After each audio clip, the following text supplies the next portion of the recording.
side versus the other? What do you mean? Yeah, always my Always side. your side. Yeah. And hold that way. Hold this one. So I could maybe leave. I don't know if they want to see the scroll. I could just show them, huh?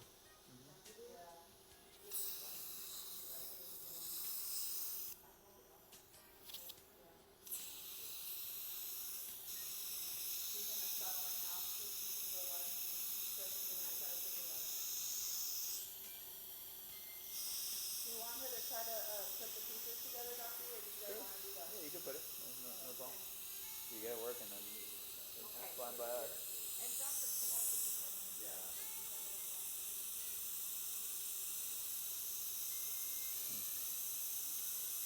Okay, so that must go on. What if I go behind it like that? Would it Yeah, better like what if I go behind it like that? Yeah, like that. That's better? And What's that? then that goes. Oh. Well, once you won't have to do much retraction. Actually, it's just for opening the nose. I think it's glued in. Right? Okay. This is And all then open the now. light source goes on. I think on that. Yeah. See how that works. So that's the part that we don't have adapters for. That's what we need. We need adapters for it. But there's an adapter on the field. This one doesn't work. But does it work for that one? Maybe. Over there. It's the same camera. Oh, the I same got phone? here is Okay. fine, I guess. What if you use the different scope? It won't go on. Try all the scopes and see if that one works. Are these all? You want to look at it, Jason? Kelly can do what you're doing. Kelly can. You want to look at it? Kelly can do what you're doing. Kelly, you want to come here and? No. Is there a smaller one? This one's smaller. This one is the one?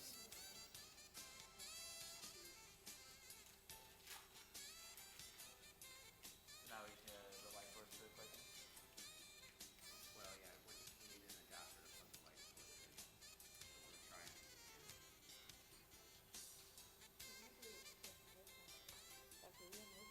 What's that? Yeah. I think it helps to have the nose exposed. That's not bleeding, which is good. That's, yeah, there's no, it's not hollow there though.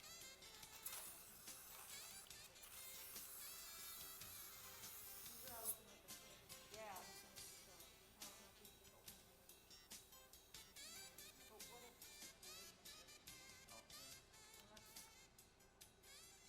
What about ours instead of theirs? Well, that's right.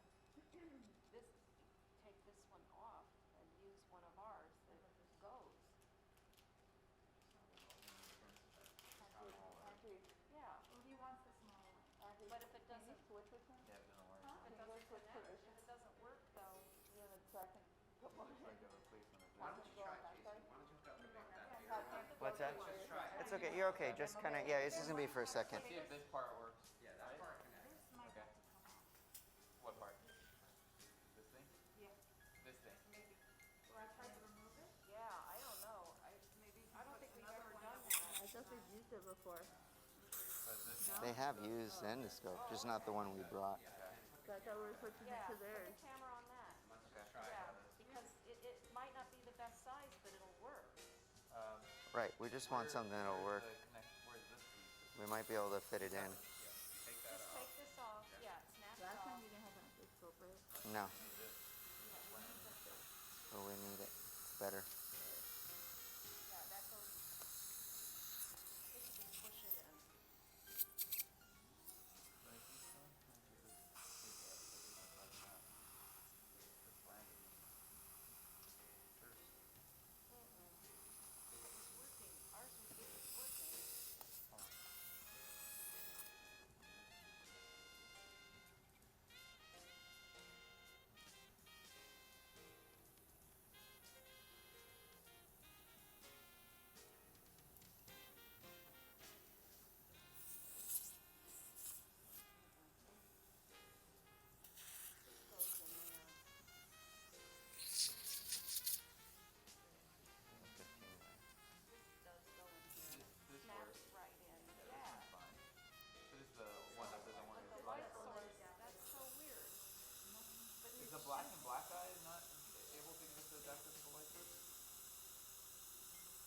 cord. You're using a cable.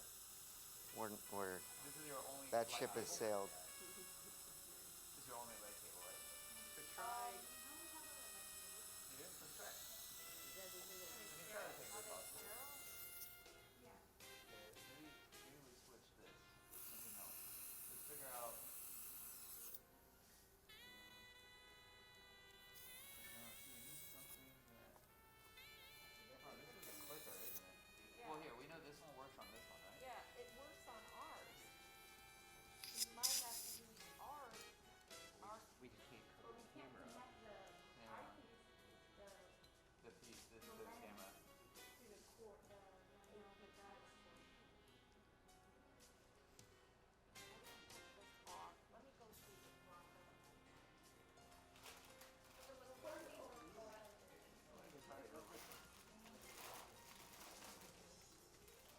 Six, 7, 8, 9. Till they're ready for it. Yeah, you said 35, so it's 27. Yeah. And just to triple check, this is the only side that can go in the machine, right?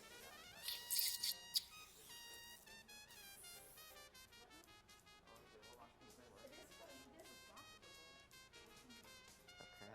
I want to Um, make it full. a little irrigation. Yep. Yeah, there you go. Go like that. So this end, No, yeah, that's not working. It's good enough. It's good enough. Okay. Take it out now. Take everything out. Hey, watch it's twist.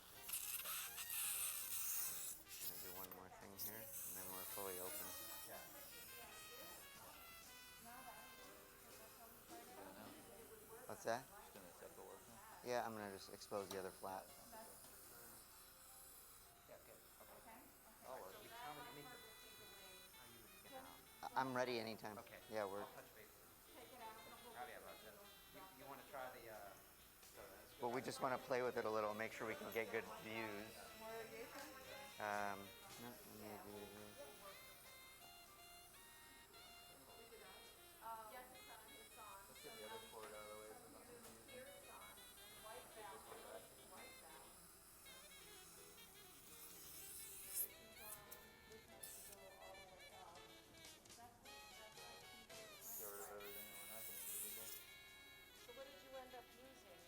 The other light cord. That's really weird, cause our light cord always works. Is it this? They're slightly different though. Is it small enough? The camera? Yeah. It is. Awesome. So this is gonna be great. But the one that was in the box. Can we see the image? Can we see, what the image show? Oh, I don't know.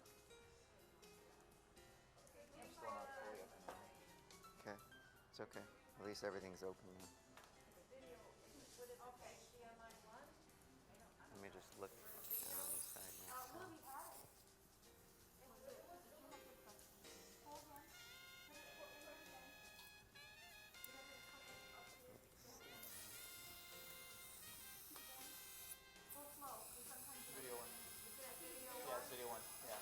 But why is it so dark? Okay, we have to, we need to, it's going to go on white balance, right? I think it's doing white. Okay.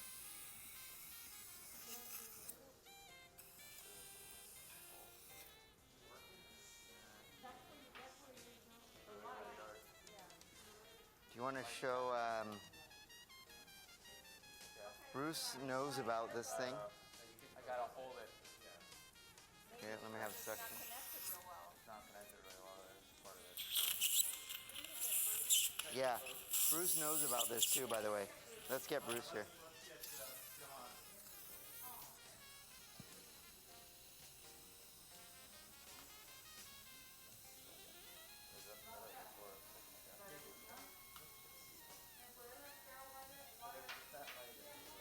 It's not, because it's really, the light. try your change your focus right there. Because it's very diffused. Where's the focus on this one? There should be a focus somewhere up there.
open and, yep, let me have a dry gauze. Put this one to the top corner, and then we put, This to this? This goes to this then, huh? One more dry gauze. What other, oh, this works? No, no, no. You had it right. you had it right. This looks like it goes in there. Thank you so much. We can try it with this. I mean, let's try it. Okay, can you change your light source? Yeah, change your light source. Should I click it on the one? Is there dots? This is supposed to go on this, right? There does, it does, it snaps. Okay. It doesn't screw. Okay. And that, try on, yeah. Saw something. The light's coming out, so it's. Yeah, that might. You gotta really click it in there. Does it push click like that? Yes, it does. Okay. Yeah, it's not very stable though. Click, okay. We could, And then you gotta connect that what Jennifer has. The pins have to be exactly right.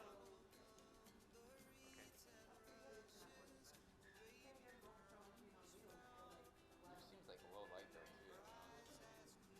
And then something, you white oh, balance it.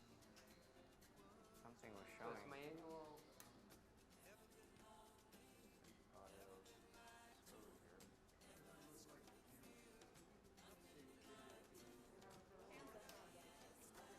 It was for a second. Point it to. It's really strange. It showed something for a second, which is weird. Oh, see what's going? Yeah. I'm adjusting a wire and then it works, right? Or is it? So maybe the camera wasn't pointing. The wire. That did work. See, yeah, it's not. Yes. What is the difference between that one and the other one laying there on the table? This one? No, the other one. This one. I have no idea. I can try it. Yeah, that's a good idea. That's good, everything. And then looks like it goes this way, right? No. Bruce was telling me about the camera. Oh, this is the focus. Right? Looks like maybe how you focus. Change the focal length. Bruce was saying something about this camera. Is he not here? Bruce? He's our expert. Yeah. Oh. Okay. He's coming in. That one like that. But you want me to try which one? This one? No.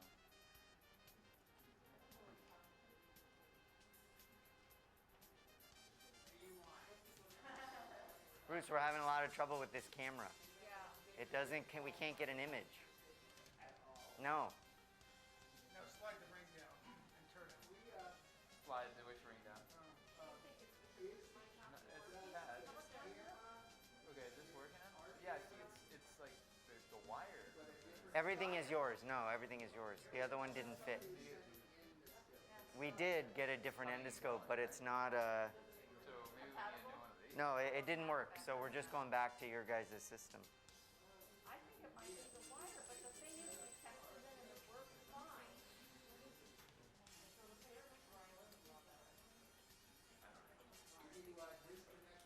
Do it without.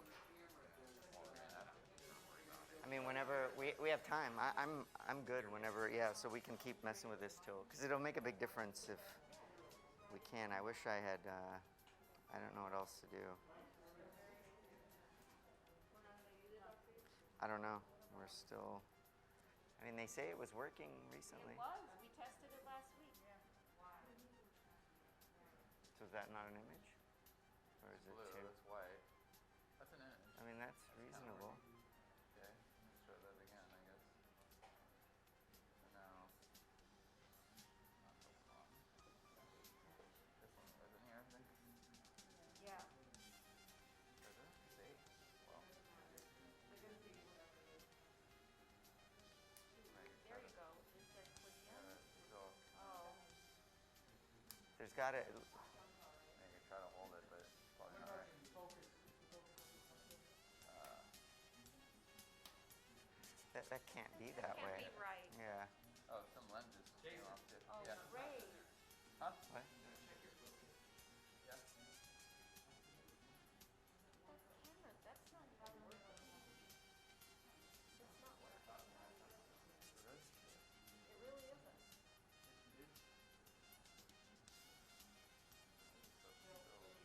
These things are very delicate and they, Well, this just popped out of something. oh God. That's probably from here, I think.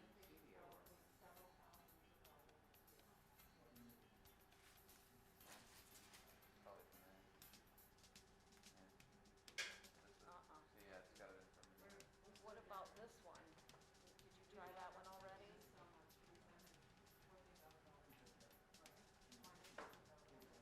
Okay, that works. Okay. That's right. So then can you Okay. disconnect that? Maybe this can tighten around it?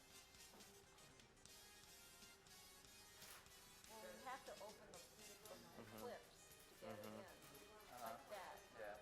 Like open the That. clips and then put it in if it But I can fits. tighten it more. And then it should, if it, That may work. Hold on. Let's try this. but maybe that's, no.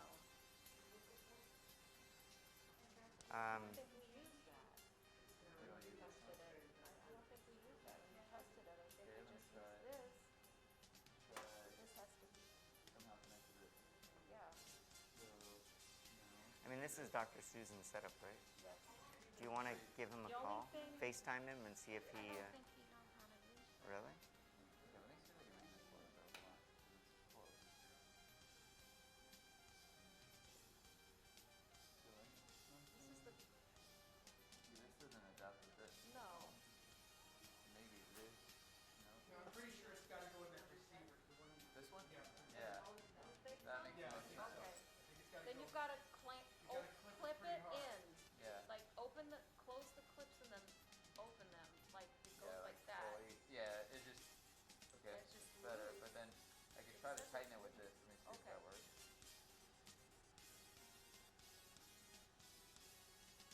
It's almost doable. Yeah, but that's not right.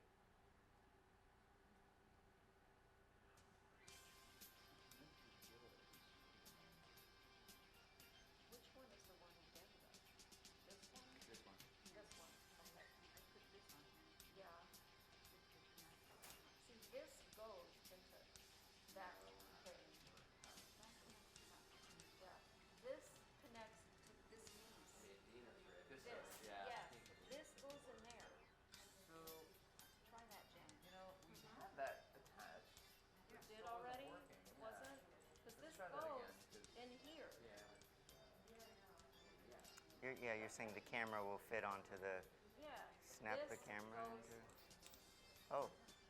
What is it? That. See, that one That's did just the work. light cord though. Yeah. Okay, but now you gotta snap this The one in your, into your your hand. left hand needs to go, yeah. Yeah, that. Yeah.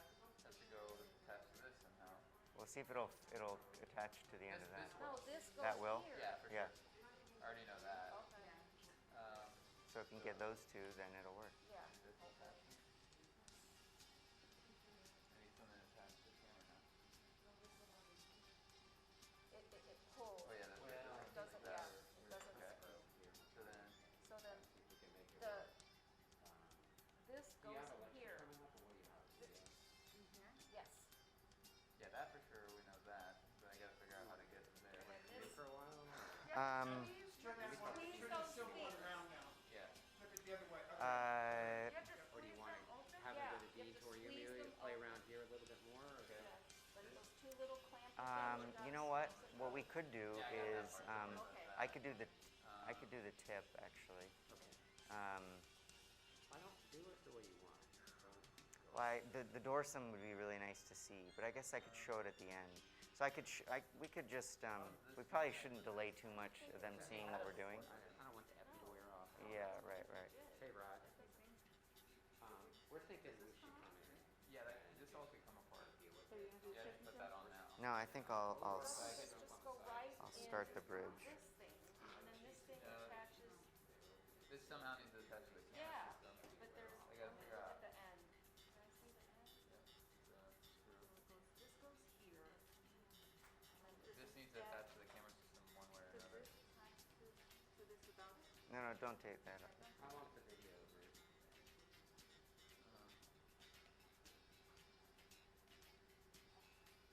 See how is this and this attached? Didn't we have it a second ago? Didn't we have it? Remember? No?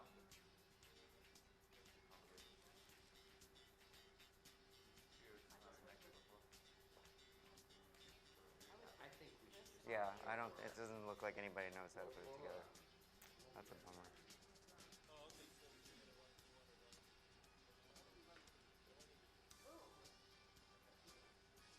I have the light coming. Well, it goes on that. Yeah. Definitely does. Okay, so maybe I could go directly here. Yeah, and then this goes in there. Oh. Oh. Okay, we're going to start our afternoon program. We're going to start with Might Dino have in the operating room showing his close technique. Just so you understand the logistics, at 4 o'clock we have to be out of the exhibit hall Actually, because we might have got there's it. another meeting coming. They're going to start tearing it down. So what we're going to do is we're going to go to Dino, watch him. We'll have our coffee break, and then we'll come Check back. that camera cord. The last Oh. part with both Rod and Dean loving each other and no controversy. Okay. Okay. Let's go to the operating room with Dino. That just kind of jerry-rig that on, I but think we should just pick the one. okay. It's like just not. Not. Do we need to hook it up? I just think. The ACMR? Well, they can keep going while this video's playing. No, I mean, right? You got.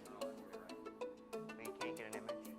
Is that light coming in to the right? That's what I'm asking. It looks Good afternoon. Our final surgery for the 56 Baker Gordon Symposium is going to be done by Dr. Alasnia. His patient is a 37-year-old female, Renee, and he plans to do a closed preservation rhinoplasty.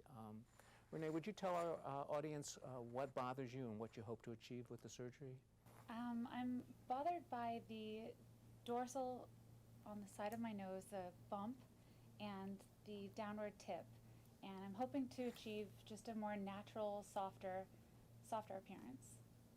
Okay, well, Dino will go through his own analysis, but as you see, I think she's an excellent candidate for preservation. Turn it to the side.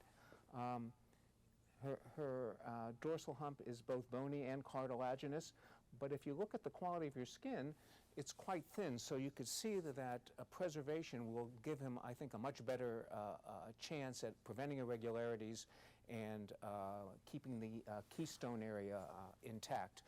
There's also some asymmetry with some collapse of the right middle vault with a shift to the left, and it'll be interesting to see how Dino addresses this in his closed preservation technique. So with that as a preamble, Renee, any questions? No, I'm looking forward to a natural result. Okay, then let's go to the operating room and see what Dino has to say. All right. Okay. Dino, can you hear us? Yes, we can. Okay, we're all ears. All right. So, And unfortunately, we're having a little bit of trouble getting the endoscope set up. We'll try, but for now, I'm going to have to just show you with what we got. I have exposed the nose, so yeah, we'll use that camera. Let me turn my light on here. So thanks for that nice description of her nose. I kind of agree with everything you said. The plan at this stage is to do a low strip osteocartilaginous preservation. So just a few reasons why we can choose that. Her radix position is high enough, so that's good. If the radix was too low, it wouldn't be a good option. So radix position is good. She doesn't have a very acute hump. It's a fairly large hump relative to the projection of her tip, but I still think we can do osteocartilaginous preservation. On her AP view, she has nice dorsal aesthetic lines, but she just has left axis deviation. And like Dr. Toriumi was saying, you know, this is a great technique for axis deviation. So let me show you what we've done. Does that make sense? Do you guys have any questions about the aesthetics No, that's in good. terms of my assessment? Okay, so I made a transfixion incision. So let me just section this here.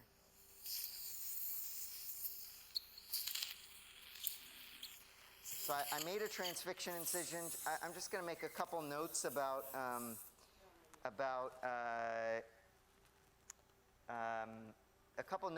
dissection. A general principle that I've learned is that to get into the subperichondrial planes, the best place to do it is where the cartilage is thickest. So I use the back edge of the 15 blade, and the cartilage is thickest here at the posterior septal angle. So I use the back edge of the 15 blade, and then I can very quickly get in the right plane on the septum. And then we've done very wide dissection on both sides of the septum. What is it? Oh, okay. So done wide dissection there. So and then there's an incision on this side as well. So you want my? I need my light though, right? Or no? Yeah, your head is. Oh, okay. Yes. And then, so once I make the transfixion incision, then I come right here. So some anatomy we talked about. This is the anteroseptal angle, but look at this segment almost a centimeter long where the upper laterals aren't attached. And then right here where the upper laterals attach, you can see it looks like a W. So we refer to that as the W point. So this segment from W point to anteroseptal angle is called the WASA segment. W to ASA, WASA. So then I use suction. Then I use sharp scissors to get into the subperichondrial plane. Yep. To get into the subperichondrial plane right over the midvault. So here, let me just show that. And then once I get in there sharply, then I can basically just take this elevator and sweep over. I sweep over and down till I hit the scroll, and then I've done my midvault dissection. And then we come, let me show it on this side maybe. Then I made a rim incision here. And if I flip over this portion right here, I left about like a 1 millimeter rim flap. There's a little bit of, see that little cartilage right there? I don't know if you guys can see that. There's a little bit of, a little bit of cartilage right there in the flap. So that shed a very tiny amount of caudal excess. And now I'm going to retract. And then you can see this cartilage is bare, right? And if we look at the flap here, it's a little, you can see the perichondrium there on the flap.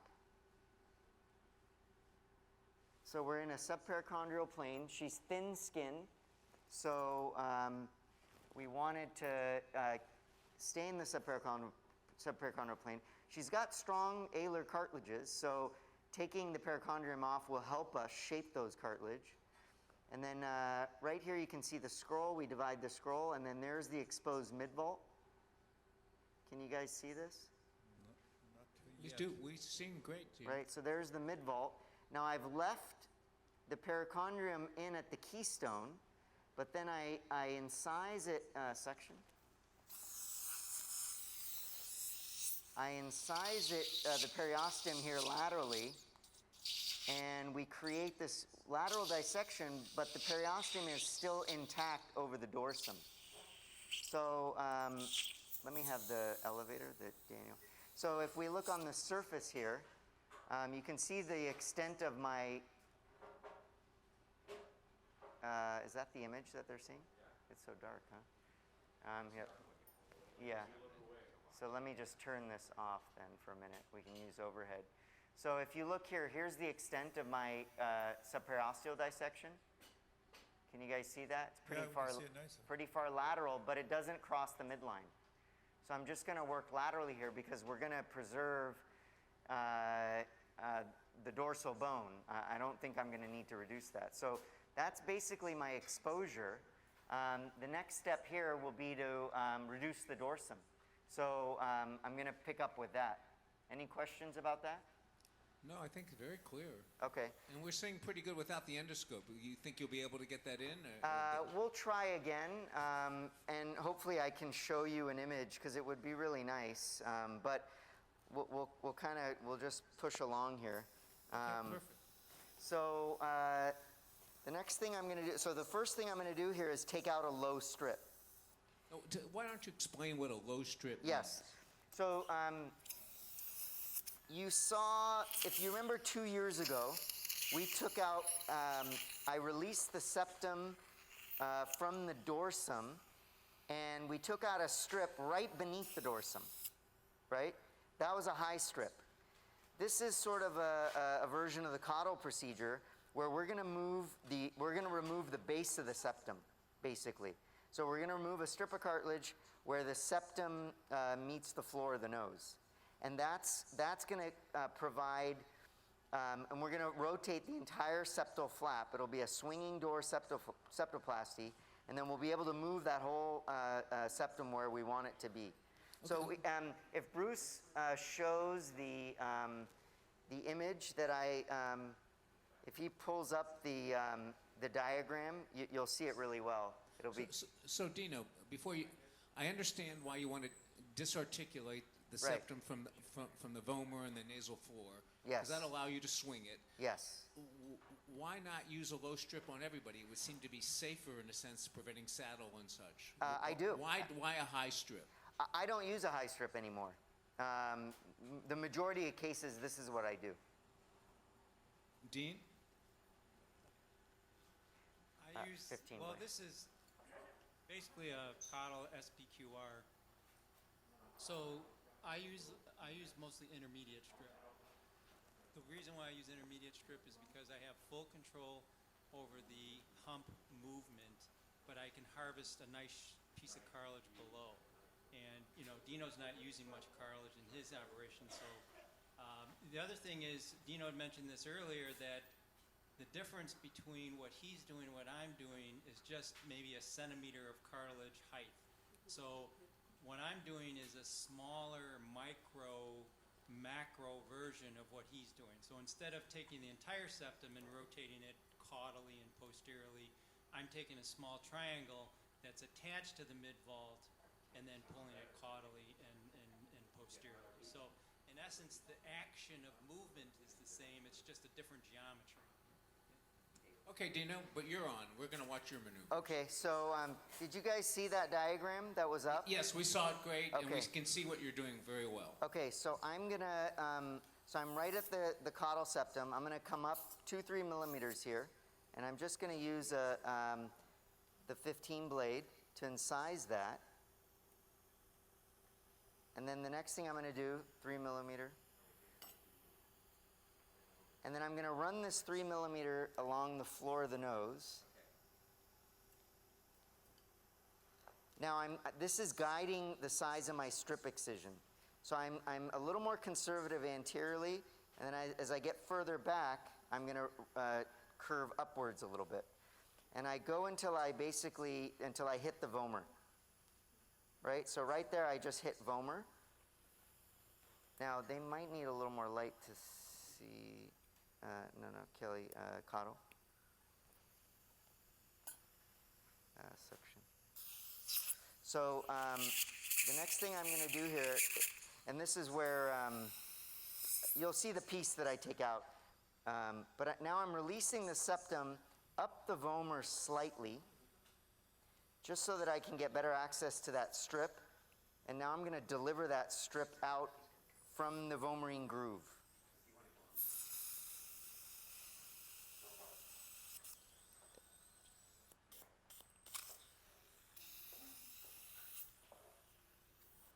So I'll deliver this piece.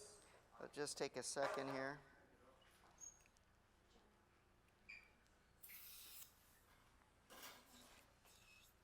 Now she's got a little bit of an obstruction on the right side. And this also goes very well with doing a septoplasty because you're routinely treating the floor of the nose. So it's another reason I really like this approach. And she has, so your first piece should be kind of conservative. But here's the, so do you guys see that? So that's your low strip. That's my low strip. And now how did you decide the width of the strip? I can understand the length, but So right here proximally, right, this was like this. I usually just start very conservative, 2 millimeters, because I want to make sure my septum can reach the floor of the nose. You know, you don't want a floating septum. And then as I came further posteriorly, I can angle upwards and take a little bit more cartilage. I just kind of, just from experience, knowing that she's got a fairly large hump, 2-3 millimeters is a conservative start, and then I'll go back and take a few more pieces to, you know, once I get it all to fit. But for you to judge the amount of hump reduction with your resection, can you do that before you do your osteotomies, or do you have to do I think this operation really works best done sort of incrementally. So I think it's harder to say, I'm going to reduce 2 millimeters, you remove 2 millimeters, and then it's done. You got to kind of release everything, get it to fall, judge where everything is, see where your blocking points are, and then kind of go, you know, continue sort of releasing. I mean, you know, as you get more and more experience, you have a better sense of how much to remove. I knew in this case I can be not super conservative because she has a fairly large hump. Thank you. So that's going to be my columellar strut.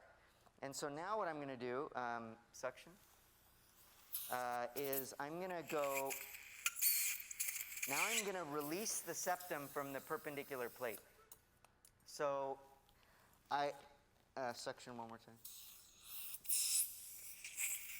So I look on the surface of the nose, and I kind of find where my my highest point, basically right at the keystone is where the highest point of my hump is.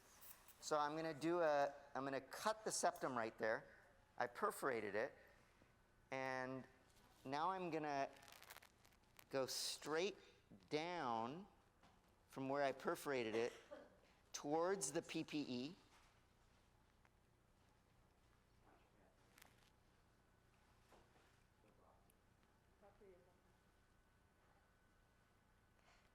And right now I've released the septum, so watch.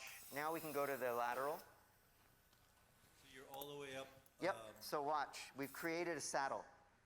You guys see this? Yeah. See how the cartilage is moving, the bone isn't, right? I'm just grabbing the caudal septum here, and you can see the whole septum is free now. So this is the only place the septum is attached now is at the keystone. at the dorsum. So At the dorsum, it's still attached all along the cartilaginous upper lats, dorsum. it's the upper lats. The upper lats, yeah, and at the keystone. But look at the power of this. This can swing now. You've eliminated any bony deformity or deviation to this nose for the septum, right? You've taken the vomer out of the equation. You've taken the floor of the nose out of the equation. And this can now swing and sit right in the center. Does that make sense? Yeah. Yes. So in the past, where you had an L strut, but your vomer was deviated, you really had, you know, you really couldn't treat that deviation. But now, you know, this really solves that problem. So once I've released my cartilage, now there's one other thing I need to do. If we show the diagram one more time, I need to take out a little bit of cartilage beneath the bony cap. Does that make sense? Right, where it says septum removed. Yes. See the top septum removed, right under the bony cap? Yes. I need, because the cut through my septum goes right to the keystone. So there's still a little bit of septum cephalic to that, and it's not going to drop if I don't remove that. So let me have the mini punch suction. So I'm going to take out a little bit of cartilage there. And I'm going to use this, this instrument. This is a small, it's a Blakesley. It's a true cut Blakesley. You can see the tip of this instrument. It's a very fine one. I have a stronger one to take down. See that small? It's a 2 millimeter jaw. Okay. Right? And it's good for cartilage beneath the bony cap. So I'm going to go in here, and I'm just taking down that cartilage only. So I'm doing this all the way up to the I'm not taking down bone. I'm just taking down cartilage right now. So it's right below the keystone. Right below the keystone, right like that And are you diagram. Are you visualizing that, Dino? Yep, I can see it under direct Okay, vision. Yeah, okay. Right? So now, the next thing to determine is, let me have the bayonet. So on the dorsum now, the only thing still intact are bone and the upper lateral attachments to the bone. Is that? No, the dorsum is, here, look, if we look at the dorsum, it looks totally normal. Like nothing looks different from the dorsum. So here, look at your dorsum. Can you guys see the dorsum? No. No, he hasn't done anything to the dorsum. He hasn't done anything. Okay. You can kind of see the dorsum is intact. Yeah. Right? You haven't lifted, you haven't elevated the skin. I haven't elevated the skin off the dorsal bone. So now, if I, another kind of anatomic point that comes up a lot in preservation is this E point. So the E point is where the PPE meets the cartilage. And what I've done here, I've taken the cartilage down to the E point, right? Because I just did that. I put. So show us the E point, you said. So that's what I'm doing right now. So it's where the PPE meets the septal cartilage. So what I'm doing here is I'm hitting the E point with one tong of this bayonet, and the other tong is on the outside. And you see I've kind of arbitrarily marked where I was going to do my radix osteotomy. Yep. And you can see that's lining up pretty close. So I don't think I'm going to have to take down any PPE. Does that show? You can't see it. You need the side. You need a lateral there. I think we get the side. We have the side now. So tell us your rationale for you. Do you see this? One Yes. tong is hitting the E point. The other tong is on the just showing you where I am from the surface. To point out topographically the E point. It's right here. What does the E point stand for? It's where the so here is bone to the keystone there. Keystone there. Right.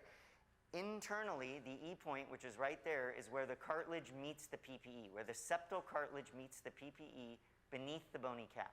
Okay. Right? And that's generally, if my E point lines up with where I'm going to do my radix osteotomy, that means I don't need to remove any PPE. And that makes it very safe so you don't get Yes, into any cribriform exactly. plate problems, right? Right, exactly. Yeah. There's a lot of people that say, well, if the PPE is really long, they might not do osteocartilaginous preservation. Yeah. So in this case, you have it's to be about, careful. and generally, Miguel Ferreira has done very good studies showing the E point generally corresponds to the proximal point of the hump. So it actually works out very well because that's where you want to make your radix osteotomy. Okay, so Dean, do thank you you. agree with that? So you would not do anything with that? What? Do anything with what? Yeah, so what he has to do now is he's just gonna do his radix osteotomy and connect, connect everything so it's freely moving. So now we got to do all our bone work. And I've made these lateral tunnels. So I'm going to take I'm going to use the rongeur. And I'm going to take a strip of bone out. So the nose was deviated to the left, so I know that I need to take a slightly wider segment on this side. So I'm just going to use the rongeur here, and I'm going to take a strip of bone out. You're doing the lateral nasal sidewall. Yes, I'm doing the letdown, what makes this a letdown, which is the lateral wedge excisions of bone. And how far up are you going? I'm gonna go all the way up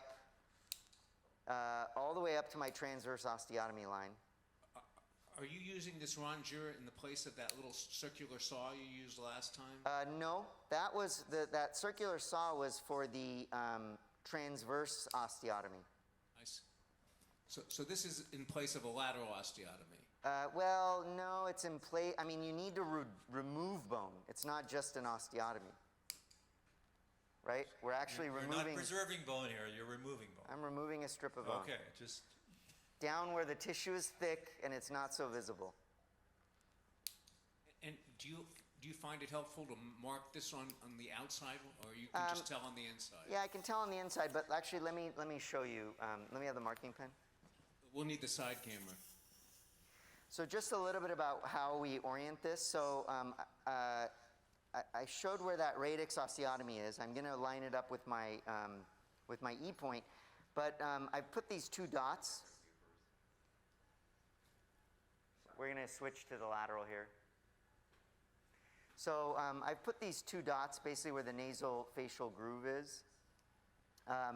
This top dot here, it's about 4 millimeters beneath the medial canthus. So you need, when you do this letdown, you want to stay out of this very thick bone. So generally, this pattern is a little bit obliquely shaped when I do my transverse. So I'm going to remove a wedge all the way up to here, and then often I actually even need to remove some at the transverse. So it's often it's like a banana-shaped ostectomy. So it's a wedge that kind of angles upwards towards the into the transverse. So you call this a letdown? This is a letdown, yeah. If you're just cutting the bone and pushing it down, that's the push down. If you take a wedge out on both sides, that's a letdown. I get that without doing osteotomies. Yes, I know. Just at the end of the day. Yeah. Section one more time. So I'm going to take these wedges out, and then I'm going to do the percutaneous, and then we should, and then I'm going to do, well, I'll talk about the radix osteotomy in a second. So I am, again, just going to go all the way up here.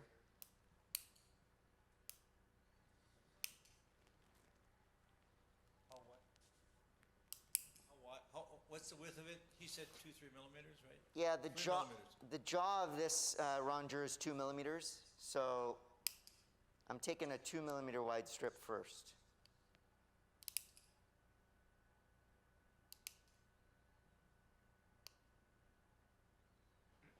And again, the key is to stay out of really dense, thick bone.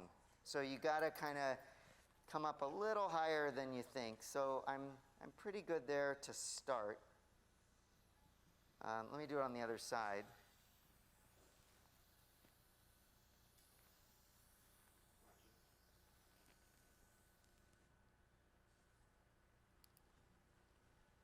Yes.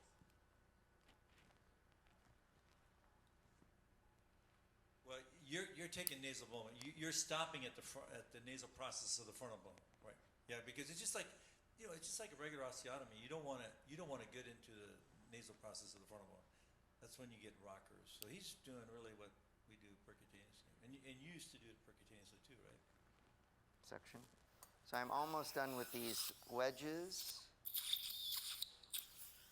One more little bite here. So you took more out on the right side because She's deviated. she has left axis deviation, so we remove more on the right. Now it's not, hers was mostly cartilaginous, her axis deviation. That's what it looks like. Yeah, so I'm not going to necessarily make this discrepancy that much, but I did feel like it was slightly. So let me just show you this on the skin surface. So there's a small, I want to try to show you the indent. I'm having trouble. And you're flush, right, with the nasal process of the maxilla. So right there is where that strip is. Yeah, I mean, I think one of the initial areas is to be actually a little too flush with the nasofacial groove. You want to be a little bit higher because that bone is very thick there. So it's better to take out slightly thinner bone. But basically, that's where this wedge is. And so now we can do our percutaneous work. Marking pen. I'm just going to draw it on this side too. Okay, 11 blade. So I'm going to do this with I'm just going to make a little stab here with an 11.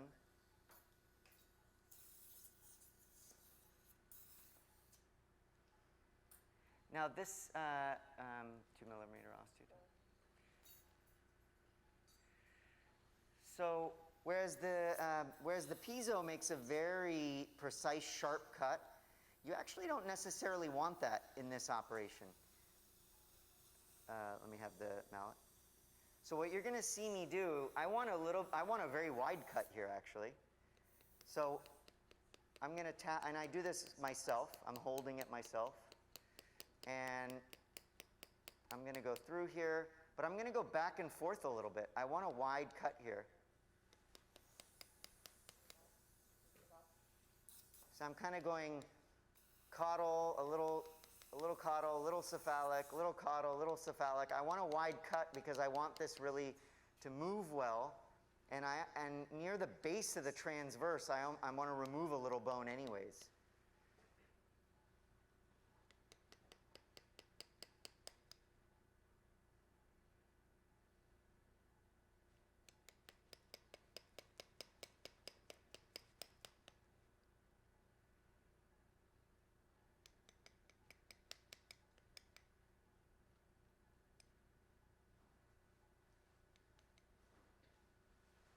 So whereas with traditional osteotomies, you want to, really fine cut, not a lot of instability, it's the opposite here. I mean, that's a key portion. You have to really We're really disrupt the nasal pyramid. Yes, exactly. If you don't, then you have a problem. Right. And then That's preservation. I'm not going to go. Hold that for a minute.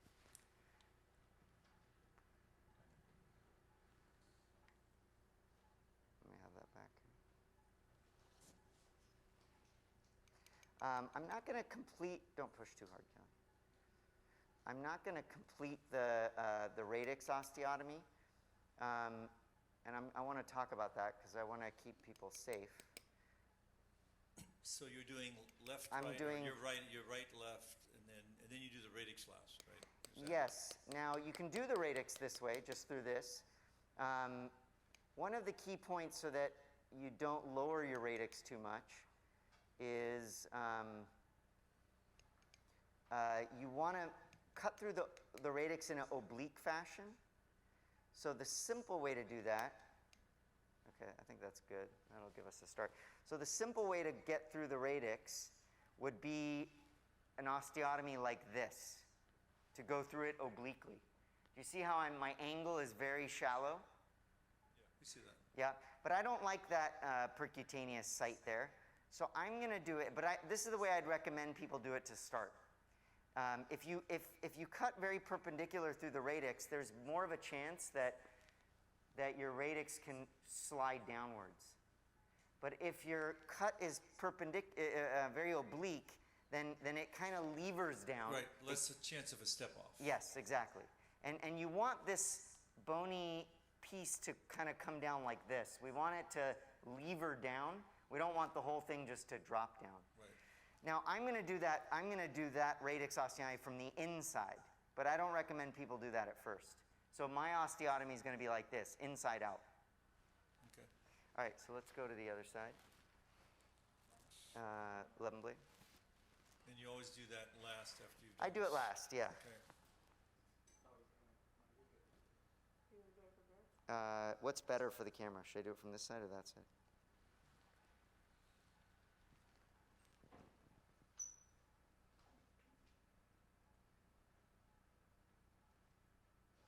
It would be good if we could see exactly on the side view where that is. Okay. If you can. Let's just go to the lateral camera for a second. Does this Before work? you do it. Can you guys, my We hand see is... your hand beautifully. Okay, hold on. Let me, Just look at your monitor, Dino. Yeah, look at Yeah. the monitor. Now we see. Now Now we see it beautifully. That's okay. perfect. As long as you can see it. I mean, yeah. Jason, put your Dino, hand right make here. sure you know what you. Yeah, I know You what see I'm it. You see it, sure. I'm gonna get you a new Don't- mallet. in fact, stop listening to Rod. No.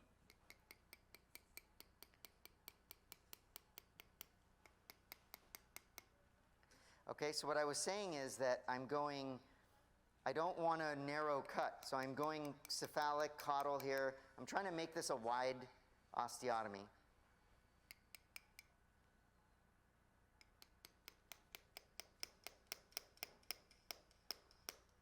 So what do you mean by that, just for the audience? Because remember, I want this to lever down. I'm not trying to drop it as much as I'm trying to drop it and rotate it down, which means the closer we get to the posterior aspect of the transverse osteotomy, the closer we get to that point, the wider we want we want bone removed actually from there. Does that make sense? Let me draw, I'll draw it on the surface. So you're not green sticking, you're just, Yeah, we don't want to, no green stick. This you know, is this a, needs to be totally disrupted, this needs to be right? totally disrupted, Yeah. wide osteotomy. Okay, preservation type, yeah. That, we're preserving the entire dorsum of the nose.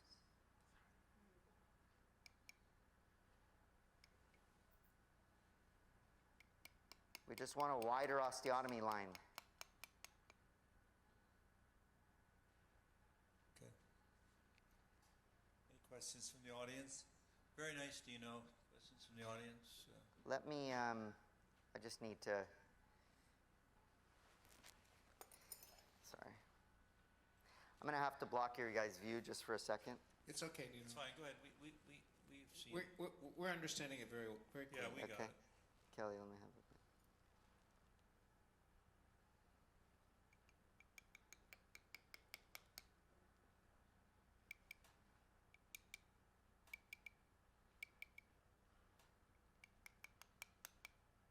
Okay.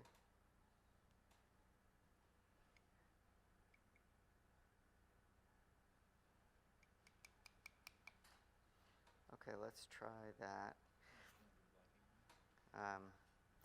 Yeah, I'm just making sure it's okay.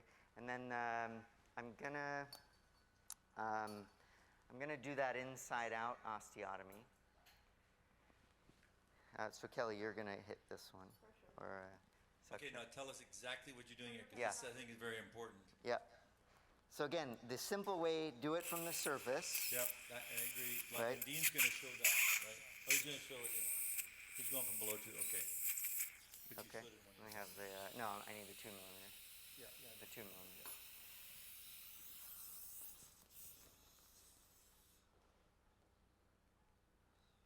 Okay. So I went right at the E point basically, and my osteotome is very flush with the face, so I'm trying to really angle it upwards, and then Kelly's going to give me some gentle taps here, and yeah, go ahead. And my non-dominant hand. Radix. My non-dominant hand is just feeling at the radix. I'm kind of feeling for that osteotome to connect with me.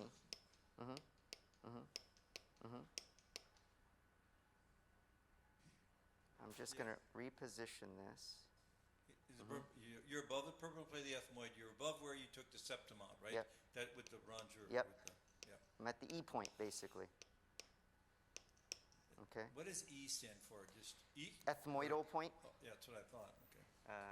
And Section. why do you prefer, again, why do you prefer to do this from below rather than I from just above? don't like that percutaneous incision right over the dorsum. It's just a minor, it's a minor point. Yeah, I mean, you know, 2 millimeters usually in the human body doesn't make anything. On the lateral, but you're right on the radix, it can. Now, lastly, this is probably almost free, but I'm not fully connected laterally here, so I need to just connect my lateral. So I would stay with the lateral view, and now what I'm going to do is just come into this. I'm going to do a high to high. So the end of my osteotome is right there. Can you guys see that on the lateral? Don't hit it yet, Kelly. We see it. It's right there. Yeah. So, and I want to angle almost upwards towards that percutaneous puncture site. So tap, tap. Hit her hard. Yep. One more time. Okay, so that's it. And then we're going to do it on the other side. And then this should basically be free. There might be some sticky points, but. So same thing, high to high, because I want to leave some bone that I can remove if I need to. So go ahead, tap, tap. Okay. So now when you want to test to see if this is free, you want to go side to side. You don't want to push down, because you don't want to fracture your PPE. So this is still, there's still a little bit of attachment here near the radix. So let me have, I'm just going to go percutaneous. Yeah, 2 millimeter. My radix is still the what's holding me up here.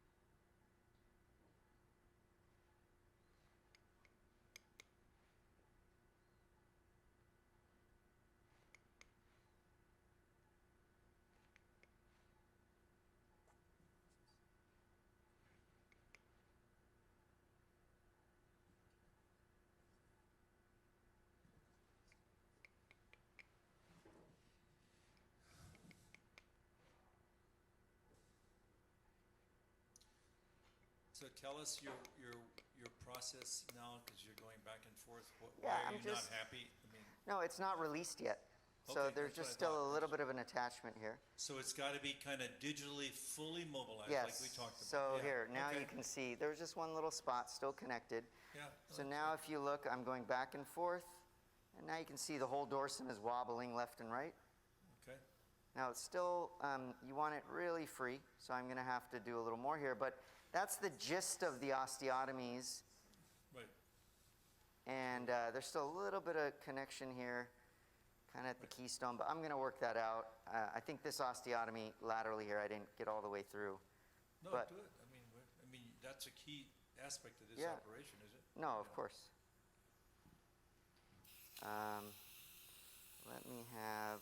Let me go inside for a minute. I'm just going to go back to the inside osteotomy. Let me have the 2 millimeter.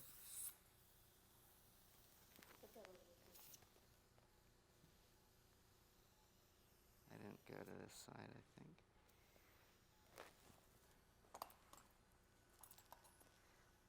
Okay, Kelly, tap tap. Mm-hmm. Mm-hmm. Mm-hmm. Mm-hmm. Mm-hmm. Hold on. One more time. Mm-hmm. Mm-hmm. Oh, tell us where that the head of that osteotomy is. I Yeah, mean, that I'll show it to you on osteotomy. the surface. Okay. One second here. So it was basically going like this, but from the inside. Show the side. Yeah, you want to show the side view? Or it's like that. There you go. Okay. It was going like this. Right. Make sense? Yeah. And that I just does- want this oblique. You can do it from Right. the inside, Yeah, so you don't get the radix step off, which or is you can do it from the outside. right. But you want to obviate that percutaneous. Yeah. Yeah. And that seems safe because you're way below the peripheral plate of the ethmoid. Well, and the it's cribriform. I don't, as I said, I don't recommend people doing that as their first. And it's this side. I gotta just do a little more here. I don't recommend it as your first. You know, I wouldn't do that first. There's just a little. So have you had patients complain about that radix incision? No, but I've seen it a little bit depressed. So, you know, I don't like it.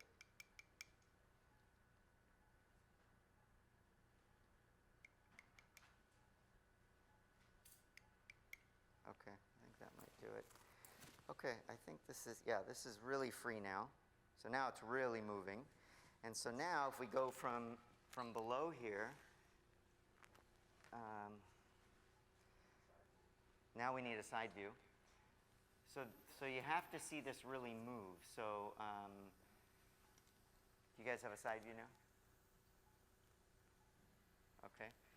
Now, watch what happens when we pull on this flap. See how this whole nose moves? Right? The whole nose is moving up and down. Now I'm going to have to. And it moves in the shape of the triangle you took out of the septum. Yeah, Is that look how when I pull. Remember, Dr. Toriumi was talking about when you're flattening out the dorsum. You're elongating. Yeah, see how when I pull on it. Now I need to take out more from the septum. I can already tell. Yeah. But see, you got to see a little movement at the keystone right there. If you don't see movement, that means your bone is not free enough. Just to clarify, because I'm just learning this operation as I watch you, what is intact at the dorsum? Everything. Okay, everything is Except, nasal bone. except right here, the only thing, if you were to strip the skin away, all you would see on the dorsum, if you were looking from a bird's eye view, all you would see is an osteotomy right here. That's it. If you were looking from the surface, all you would see is that osteotomy. So the nasal bones, keystone, dorsal septum, upper laterals, Everything. all intact. Yes. Preservation. Right? Looking good. Doing good, Thank you.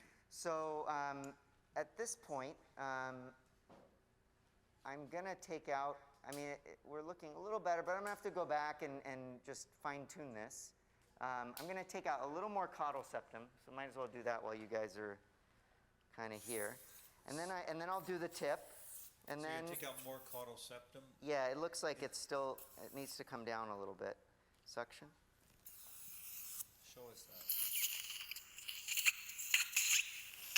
And then sometimes, which I think is happening here, so let me have the big punch. So how do you decide between the caudal septum and taking more septum of the E point? So you also sometimes have to take out some cartilage at the PPE. So this is a slightly bigger punch. Do you see the tip of this instrument?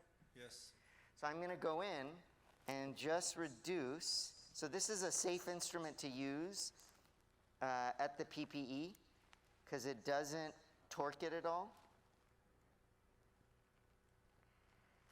Because what it's doing, it's blocking the descent of the septum a little. So I have to just make sure that's clean so that this septum can rotate, drop and rotate easily. So you're taking a little bit of the high permanent plate of the ethmoid out. Yeah, exactly. And you're not dislodging it, you're just crushing it because you don't want to dislodge it because right up there is the cribriform above you. I'm just, I can't see with the headband. There's a little bit of like thick cartilage right at the junction of the PPE, and I'm just taking that down a little bit.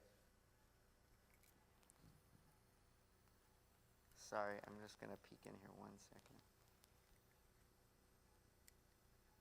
Okay, and then the next thing I'm going to do, just to make sure that rotates, and then I'm going to take another little strip out of the, so I'm going to take another swipe at the low strip, and then you'll see the septum drop a little bit more. So if your question is, is this precise, you're just kind of judging. We're going to look at the dorsal shape here. So this is the hard part with this operation is because that flap, it's swinging and moving, it's a dynamic kind of change. So you have to really understand, it's moving in more than one dimension. So there's a little bit, that's the challenge of the low strip. The high strip is easier just to kind of process the way that it's moving.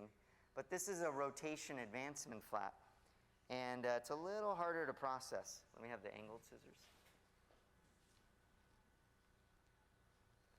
I'm going to just take out one little strip here.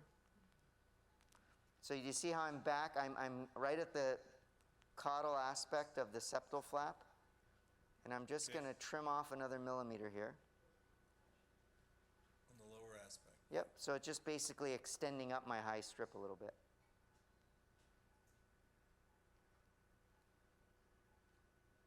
And how much do you determine, is it a 1-to-1 ratio to reduction? No, it's generally, see the nice part about dorsal preservation is you have a little more leeway, I guess, in terms of, you ultimately need to remove more, so it makes it easier, actually. So now, look again, here's where we were. Look at the whole dorsum move now. You guys see that? Yeah, turn it to the side, this is an oblique view. Yeah, Okay. show us now. So this was our dorsum. Yeah. Here's with lowering it down, and now you can start seeing everything's looking flatter, and we're going to have to still do a little more, but let me just push it down into place. See how it's straightening out nicely? But this flap rotates and advances, and then that's going to create a little bit of caudal excess here. You can't see it, it's on my side. Actually, let me flip it to your side.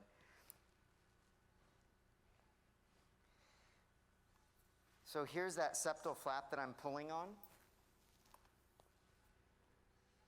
Go to the lateral again. So you see that, you can start seeing the septal flap a little bit. See, as I'm pulling on the posterior septal angle.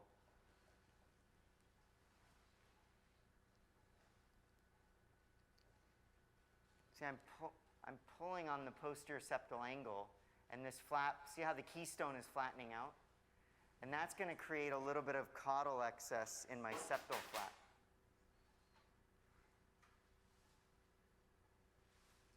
I'm trying to, See, we pull on this, and then that's going to elongate the caudal septum. See how you can push this up, right? If you didn't take any out and you shape it properly, you can project the nose. There's some ways that we can use this to pull the tip up a little bit. So it's a powerful technique because it has a lot of versatility.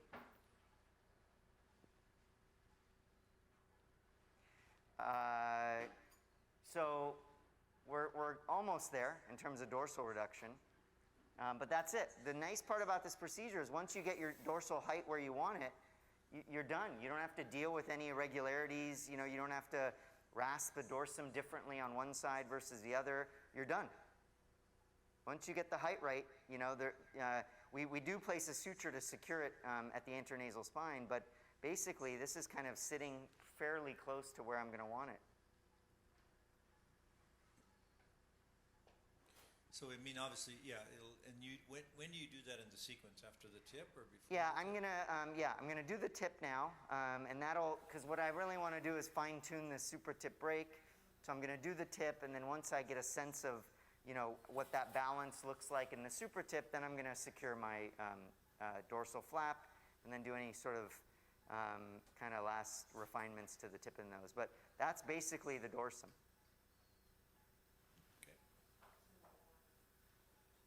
Questions about that?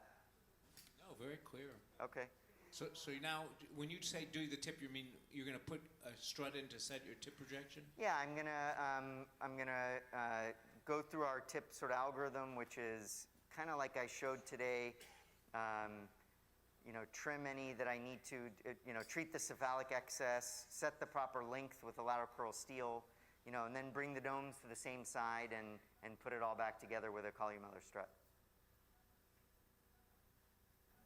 So I don't know where you guys want to, you want to stay with me or? Now, look at the base view, by the way. Look at how the axis deviation, can we go back to the camera? Look at the axis deviation, it's fixed. If you remember her base view preoperatively, her nose was like this. Now everything is straight. Does that show? Very well. Yes. See how her nose really straightened out. And all I've done is just, release everything. I did a little bit of asymmetric bone reduction, but this nose is already looking quite straight. Right, Jason? Yeah.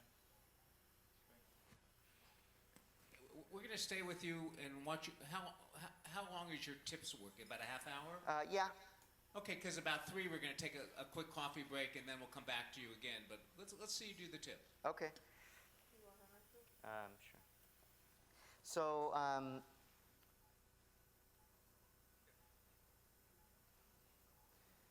hold that down that way. Kelly, do you want to hold that side? Sure. So, remember I kept talking about, and this will be easy to see actually.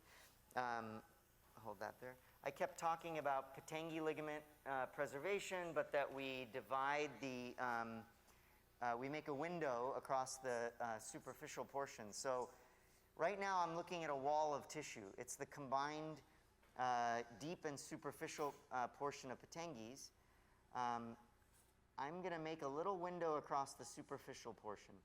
So I snip the perichondrium, and I'm just going to spread.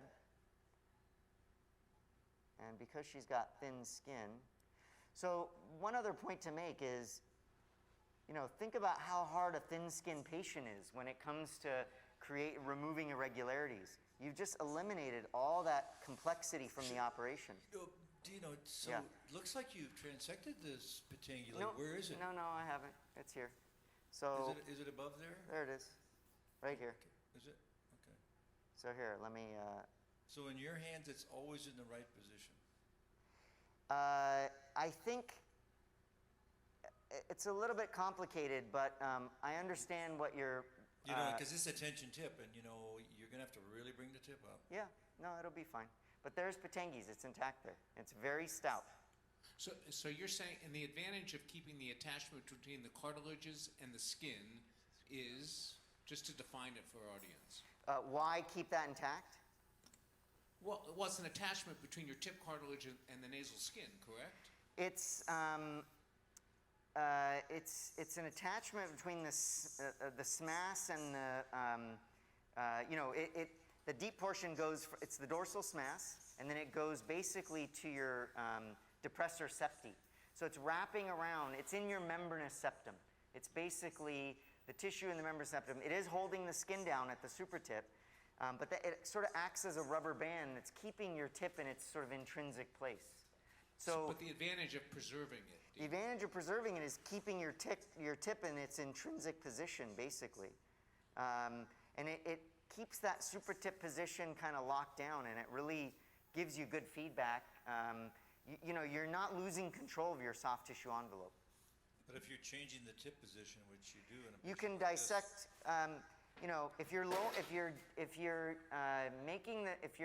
you're taking your hump down, you're creating a lot of sort of laxity in that skin envelope. So generally speaking, you don't really need to change its position here. But sometimes we dissect a little more separation between skin and patengi. So yeah, sometimes you adjust its shape. But generally where I mark the supratip, I divide it to there, and that's it. Okay. So once I create that window, the next thing I'm going to do here, take that out. So now we're going to, so now you might want to use the base here. So I'm going to now do the tip surgery. I'm going to just first make a symmetry point here. So I'm going to mark the intrinsic dome. So that's just a point of symmetry. And then I'm going to mark the intrinsic dome.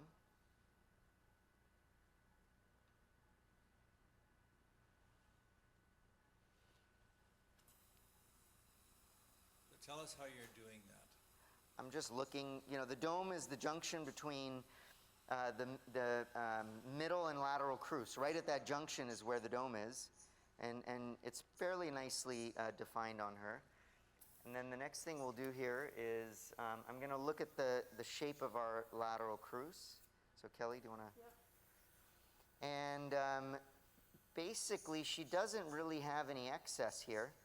I might just clean this up where I left a little bit of a, so I'm just going to clean up. I want a nice smooth edge here. And otherwise, I don't think I'm going to do anything to the cephalic border.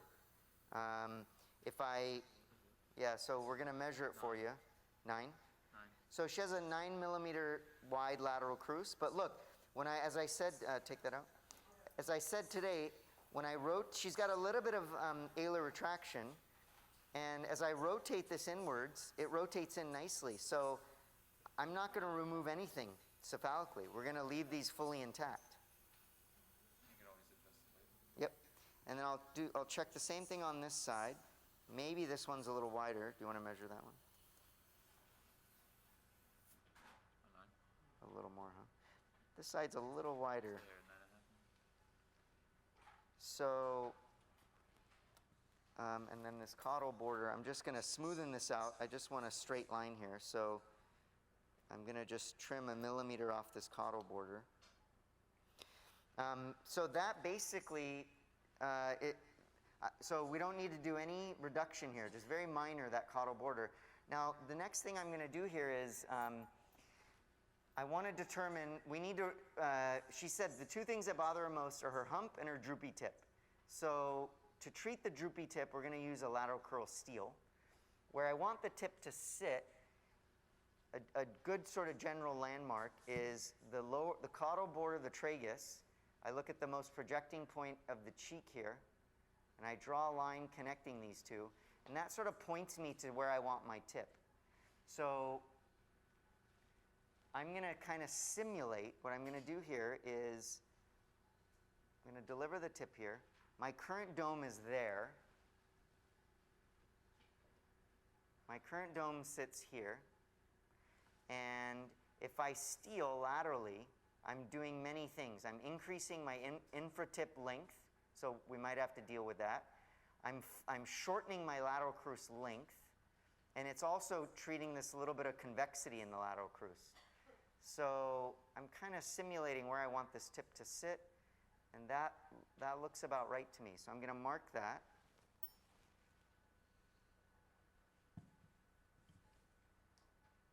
So this is the same concept as tensioning, but that's if we measure that, just to show you, this is probably like a 3-4 millimeter lateral curl steel.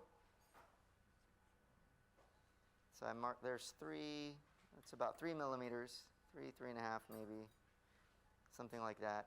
And then I'm going to mark that on the other side. Let me have the krill.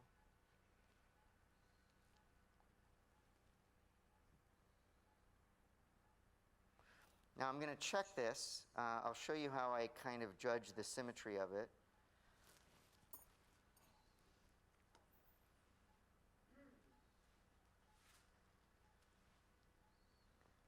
Okay, so the way we're going to really check the symmetry is I come to the head of the bed. I don't know if you guys can, yeah, you might need, I come to the head of the bed and I basically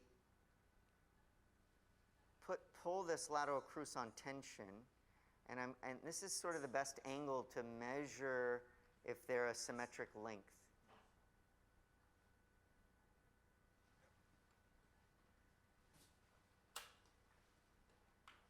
So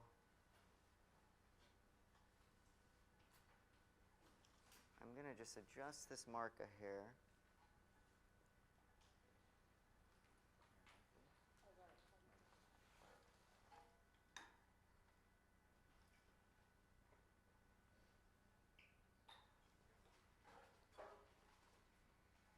Okay, let me have a marking pen. I'm just going to change it slightly on this side.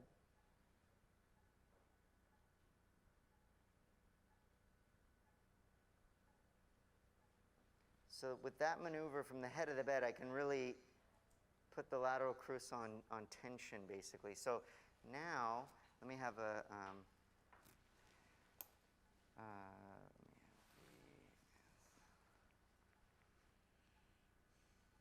let me see how tall this dome is, just out of,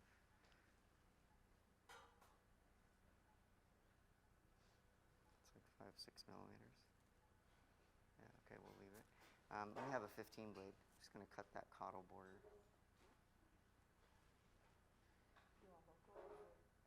No. So I just took a millimeter off the caudal border. Just give me a nice flat line there. And let me have the scissors. And just in our dome area, I'm just going to trim just a millimeter here. Okay, so now that I've set where I want my new dome point, I'm moving it over 3 or 4 millimeters, 6 OPDS. And then now I'm going to use a hemi-transdomal suture or cephalic dome suture. I go 3 millimeters back from my new dome point.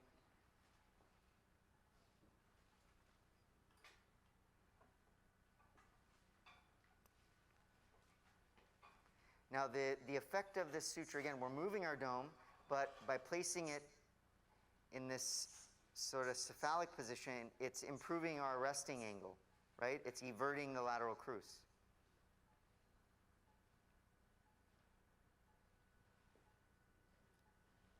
So I'll do the same on the other side. That's 6.0 PDS? 6.0 PDS, yeah. Because we're subperichondrial, you can use finer sutures, basically. 15 blade. Again, I'm just smoothing out this caudal border. It's like a 0.5 millimeter.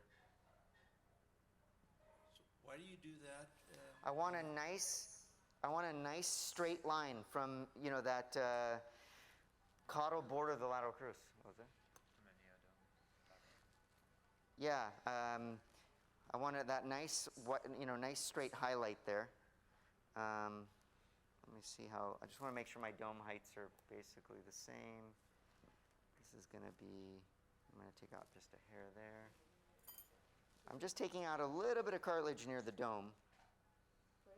16 scissors. Just a little wide here.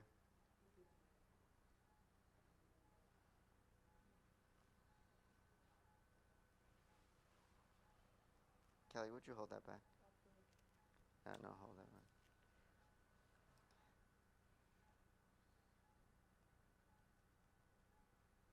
Okay, hold on. So I did a 1 millimeter cephalic trim from the dome. 6-0. And so now cephalic dome suture on this side.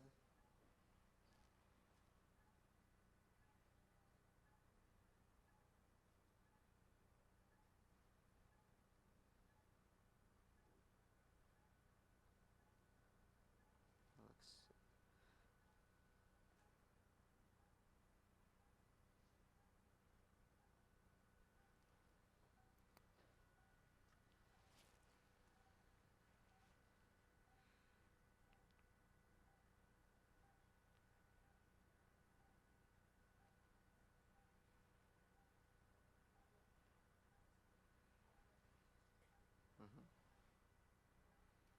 I'm just going to put one more here.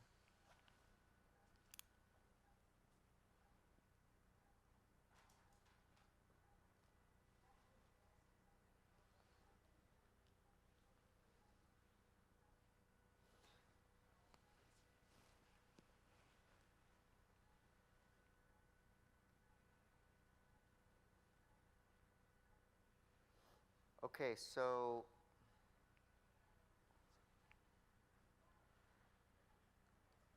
that sets our new dome points. Now, now I'm ready to kind of unify everything. But first, I'm just going to take one more look for symmetry from the base view. Can you guys see that on the base view?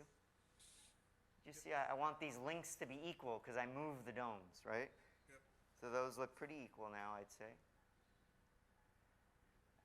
So now I'm going to just step away and carve a Collier-Miller strut. But just so you guys can see it here, this dome's going to be delivered to they're both going to come to the same side like this.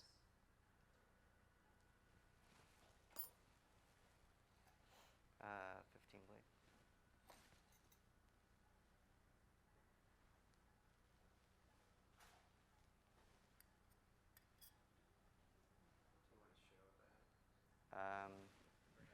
Sure, yeah, okay. Dino, can you put them back in just so we can see what it looks like before the Collier-Miller strut? Sure. Is that okay? Yeah, that's fine. So you should notice the tips rotated. Now it'll look a little weird because it's you know, it's kind of lost its integrity to some degree, but you'll get some idea.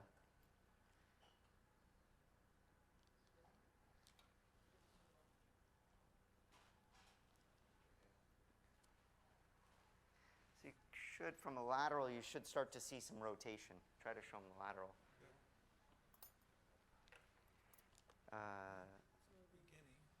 I'll take And it then back. where are you going to, are you going to project it more with your strut or just keep it where it is to unify it? Well, I am going to use a really long, strong strut. I don't know.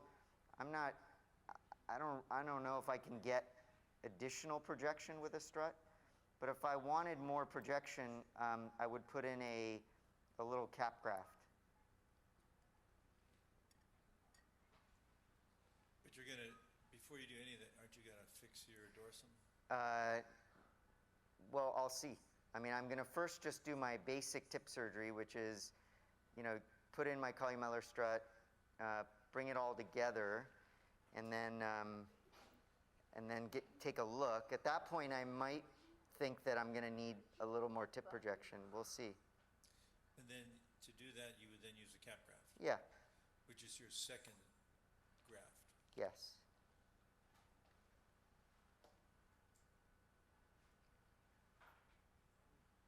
So I'm just carving a Collier-Miller strut here.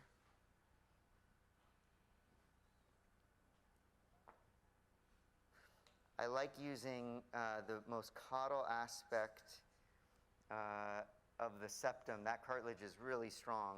So another reason I like the low strip, I consistently get this nice piece of cartilage.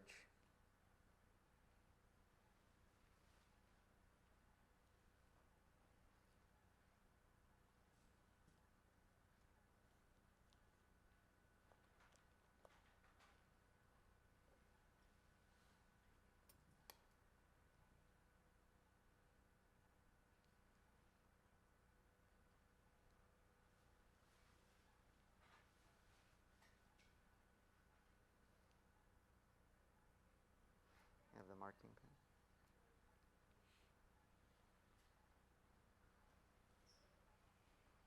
Okay, so now we're ready to put in our strut.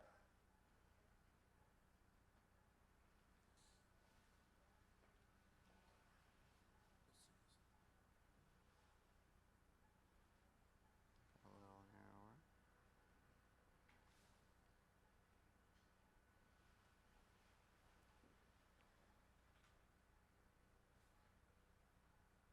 Okay. All right, so now we're going to put in our strut.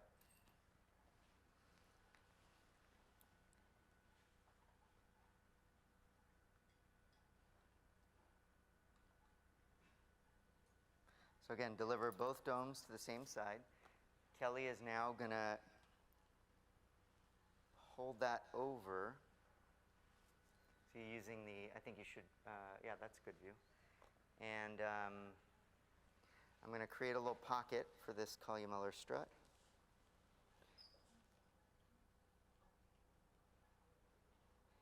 Again, I made it a little on the long side because I want more projection. I'll slide this in. And then now we'll kind of put everything back together here. So my first, and this algorithm is very, it's very, what's the word? I do this every time. Algorithmic. This portion, at least, is very, very Consistent. consistent. Yes, thank you. So first suture brings together, it's sort of its idea is to recreate an interdomal ligament. And then relax a little, Kelly. So see how the caudal aspect of the domes came together really nicely? Yep. That generally tells me that I've set the proper length to my lateral cruce, so I'm going to have nice tip symmetry. Go ahead. Beginning of the diamond. Yep, exactly. And then my next suture is a dome equalization suture. Goes through the cephalic aspect of the dome. It's going to kind of equalize the heights.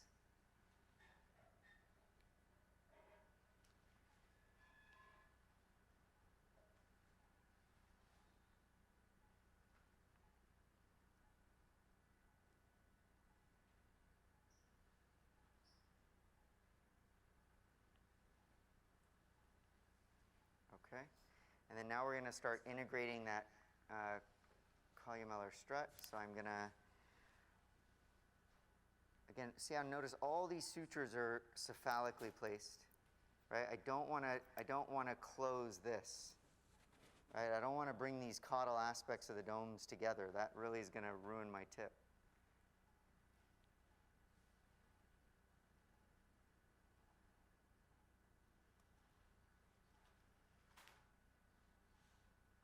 And so this first suture, it's not going to go in the strut. I'm just going to wrap around it.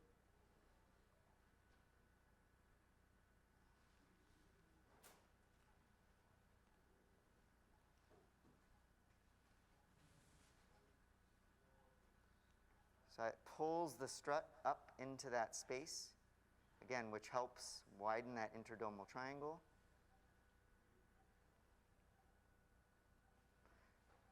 And then the next suture is going to set our columellar breakpoint. So this is usually about 7 millimeters caudal from the domes, which I think is about there. Now this suture goes into the strut. Can we see your head blocking? That suture goes into the strut, out the medial cruce, then back across, but superficial to the strut.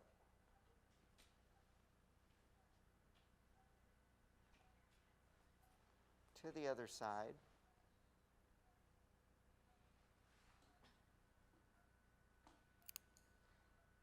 And then back across, and then we tie it over the top of the strut.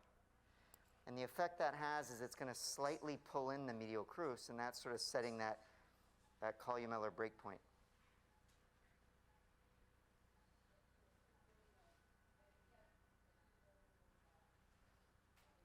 And then the last suture here is going to just stabilize the columella, the posterior portion of the strut. I'm going to go into the strut here.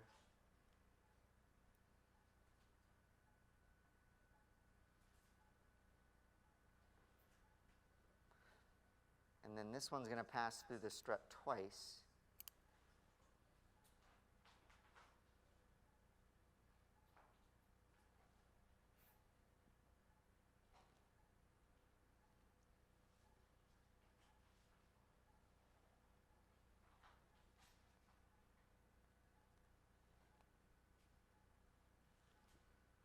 Sorry.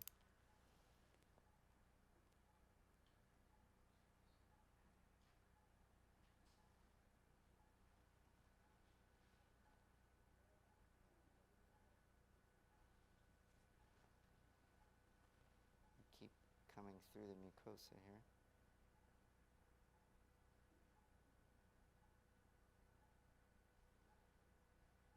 There we go.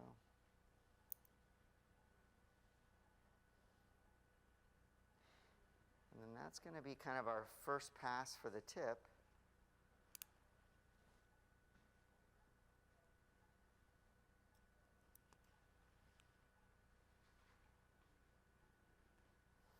Now with the lateral curl steel, we lengthen the infratip lobule. So we're going to look to see if that's too long now. We're going to judge our rotation. We'll look at our tip projection. Before I do that, let me just trim this proud portion here.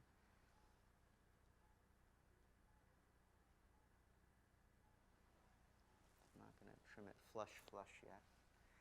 So now we can put this back in and take a look at what we got.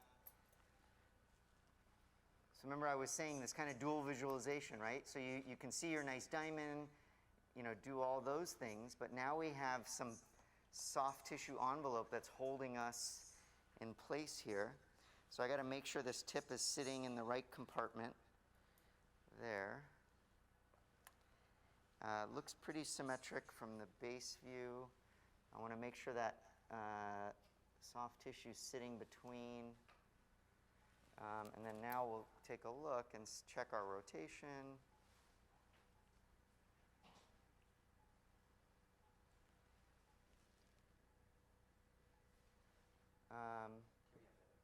Yeah, so now go to the lateral.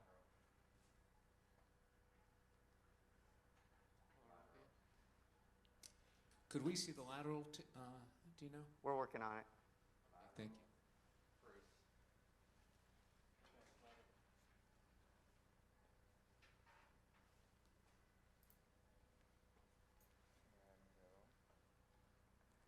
So tell us, where do you think you are now? So this is kind of the first pass of the dorsum and the tip. It needs some fine tuning, but it's overall pretty good. I like the rotation. I just need to kind of fine tune everything. But you saw the bulk of the operation here. Okay, but let me ask you this. Yeah. From the lateral, it looks like you still have a little bit of convexity up toward the keystone. Yes. Are you going to adjust that by how you suture the septum? Yes, I'm going to perform concavitation. What was the word? Concavitation. Is that the opposite of convexitation? Yes. Convexication. Okay, so how are you going to do that? I'm going to convexify this by doing that. What is that? I'm pulling the flap down. So when I secure it, you're going to suture the I'm going to suture to the internasal spine. I see. And now, then I still, yeah, sorry. but that's going to really, till it's sutured, you don't really, you don't know exactly what its shape is. And then when you do that again. It looks like your tip projection is good. Are you happy with that? Yeah, I think the tip projection will be all right. I mean, I already have a nice super tip break. Again, remember I was saying we can make smaller noses here. So, There's a decent amount of little fine tuning I have to do, but that's sort of the most of the key maneuvers. Okay, and you wouldn't take more of your strip out to I, reduce. I might. I'm going to do a lot of everything more. I mean, you know. Okay, you're gonna make fine little. You're gonna fiddle with it. I'm going to fiddle with it. Yes. But, you know, since we have to go to break in a little bit, so specifically, you're gonna put that suture to the intranasal spine, you're gonna put in a drill hole, or you're gonna put it? No. Just we place a suture that wraps around the intranasal spine. And can we see the top view to see how straight you are? Sure. Is that possible? Yeah. So you Okay, can see. maybe you could lift her head up a little bit so we could see. Yeah, she looks very, very straight. Very nice. That spreader graft you put in looks great. No. No, that's good. And then, and Dino, just a couple things. Yeah. I mean, you know, what are you gonna do to fix your alar retraction? And then you're gonna close the dead space between the feet of the Metacura? Do you do that? There's still a fair amount to do. I'll explain it after I do it. Are you gonna do anything with the alar notching there? It's going to get better once I put everything back together. Okay, we're gonna let you fiddle. It's We're hard gonna to do coffee explain exactly. Yeah. We're going to do coffee now because we're going to have to close the exhibit hall, and then we'll come back in about 20 minutes. Okay, Dino? Sounds good. Okay, Nice have job. fun. Nice Beautiful job. job. Thanks, guys. Congratulations. Thank you. Okay, we're going to do a 20-minute coffee break. We'll come back with Dino and finish up with Dean and Rod. Thank you. Okay. Now we can operate quietly. All right. Yeah, just switch sides. Yeah. All right, section.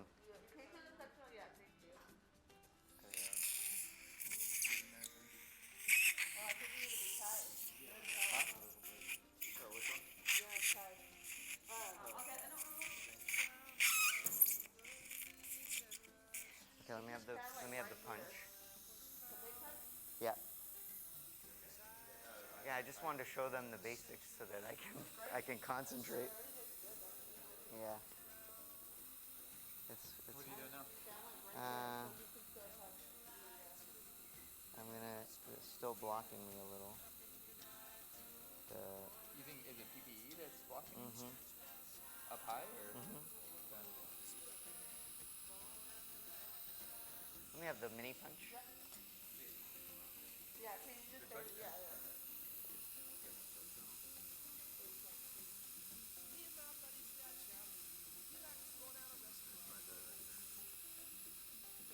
This you can't really even see. Yeah, you're a little my way.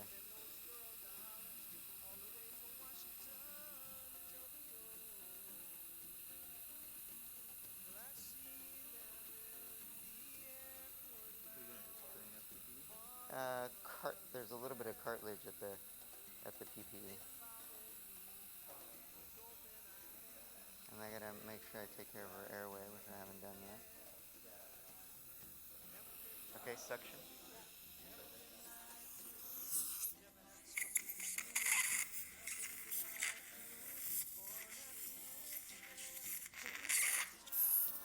Okay, let me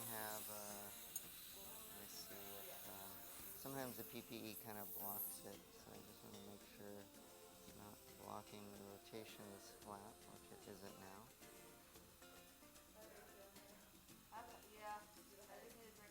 Dramatic though, I thought it was gonna be a big rotation, but it really isn't. The whole thing's Is it sometimes bigger than this, or? It's rotating, but you kind of saw it incrementally. Okay, I'm gonna take down a little bit of bone line there. Let's see here. Let's see here.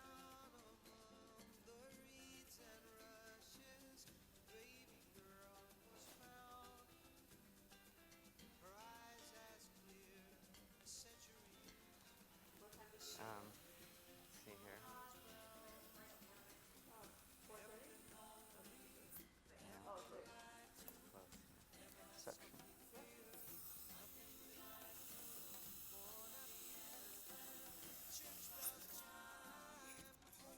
Kelly, I'm a little tight there. It's a little tight? Yeah, it's a little holding me back on. Okay, let me have the 3mm osteotome.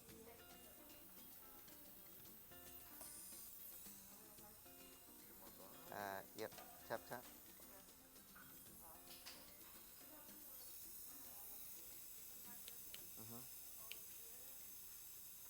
bayonets. Actually, one more. One more. Where is the sector? Bayonets. This is this at the base of the nose. On the low side? How are you tired? How high up is your osteotomy go? Jason, I can't. I gotta kind of work my way here. I need some quiet time. Bread in there? Do you want to buy the bread? Yeah, no. Okay. Thank you guys. Let me do the same on that side. 3 millimeter.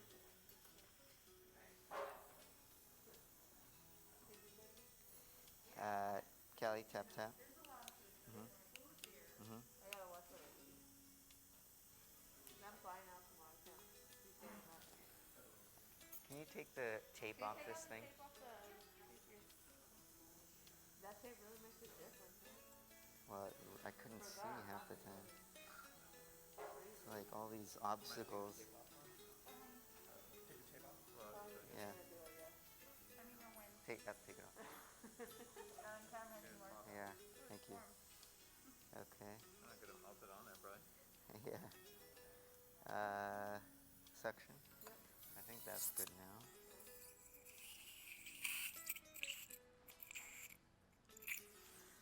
Okay.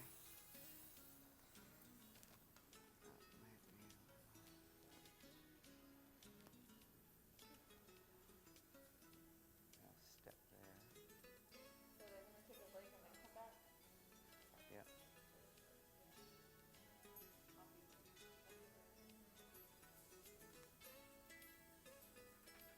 Okay. That's gonna be pretty big. It just kind of keeps dropping a little here as I take bone there. Okay, that's probably good. Let me look from the inside one more time. Section. Make sure that. No. Okay.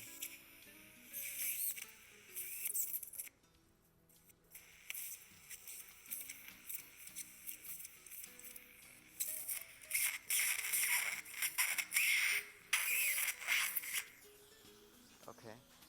All right. Now the next thing.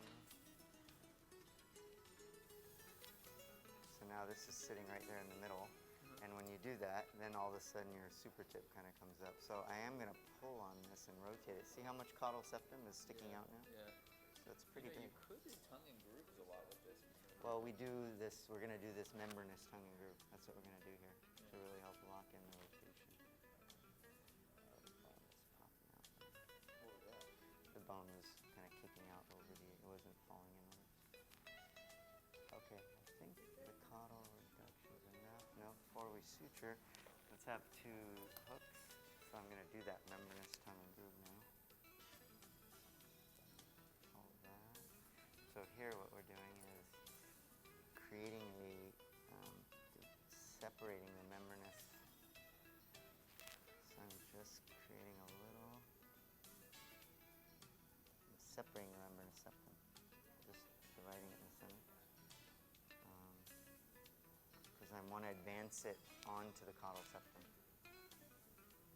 Oh, you're making space between the Yep, two. I'm creating a tension node. Where's your quadriceps? That's in the way though, isn't it? Well, I'm not gonna go that far. Okay. Not far away though. No, but there's enough of this separation. Okay, that's good. Take that out now, yeah. Take you down. So let's get an idea. Now it's probably going to need a little bit of caudal reduction, but we're going to save some of it for that membranous tongue and groove. So let me trim a little 15 blade.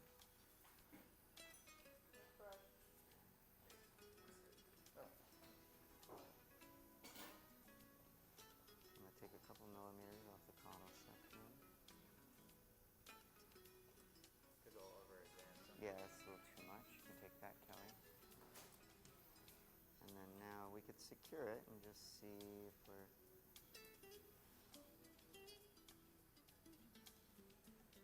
think that height's going to be pretty good, actually.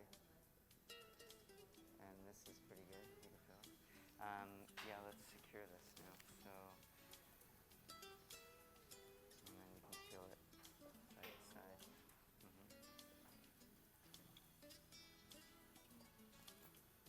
So you got to see when I was moving it up and down, the keystone was moving. Yeah. If your keystone's not moving, Yeah, you're it's right. Your not. boning cuts are pretty high. Mhm. They're not. They're. Not flush. You want to be in that thinner bone. Yeah. So you almost see that little groove. It's like a good sign, actually. Yeah, me too. Really, that's the way you should define it. It's almost, where the nasales and everything kind of come in, and it's. I felt that. Oh, you know what I haven't done yet? I gotta do my. Oh yeah, she's still a little wide there. Okay. The big cookie? No. Let me have this. Coddle. We have to just make sure we've fixed her breathing. When I said I was going to do that part off camera.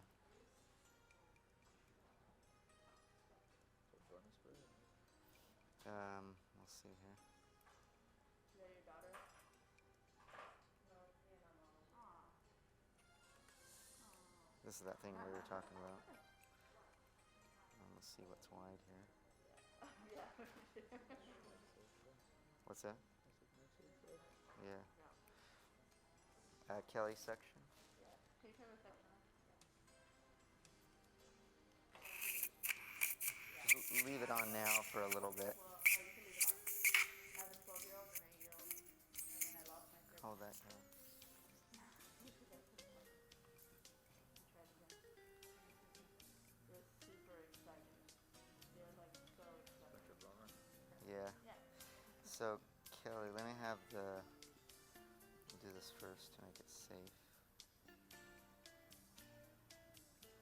Back unit. The punch suction. What's that? Can you see it? Yeah. Deviated bummer. Yeah. Punch. So look at this thing. It just goes right through it. Yeah, you need to talk how much you can. But this thing is bigger. Yeah.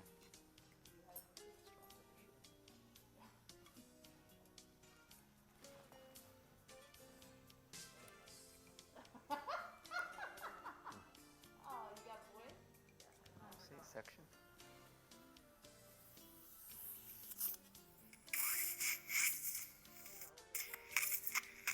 Let me have it back, Kelly.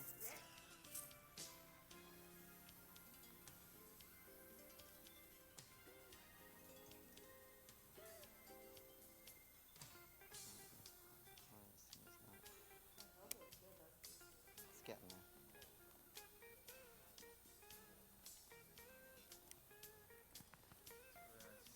Suction. See how the projection not as much of an issue now? Okay, Kelly, let's have the Trying to figure out, like, do you think more 5mm chisel. looks like it? I know. Cause that, Tap, I tap, don't Kelly. feel like you drop the dorsum that much, and then Mhm. so much. I mean, does Mhm. seems like it's more projected. Yeah, it's hard to say. Somebody's gotta figure that out. Yeah.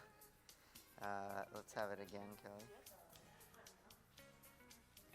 I'm just shaving this side down. Tap, tap again. Actually, hold on. Okay, go ahead. Mhm. Mhm. Mhm. Mhm. Mhm. Very bony on here. Okay, go ahead.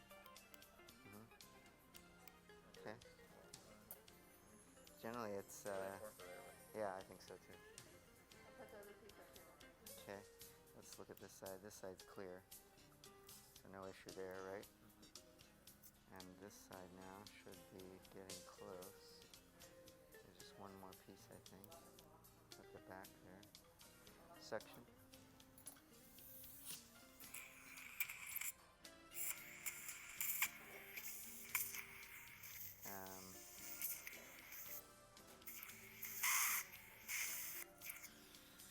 Let me have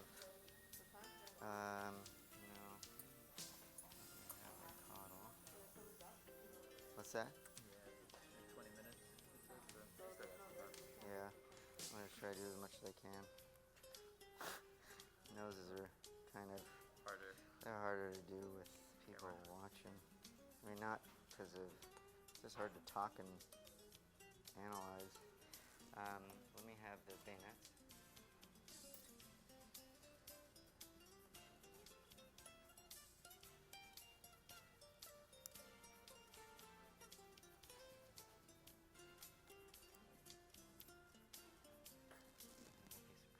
Section. And then I'll take the punch again.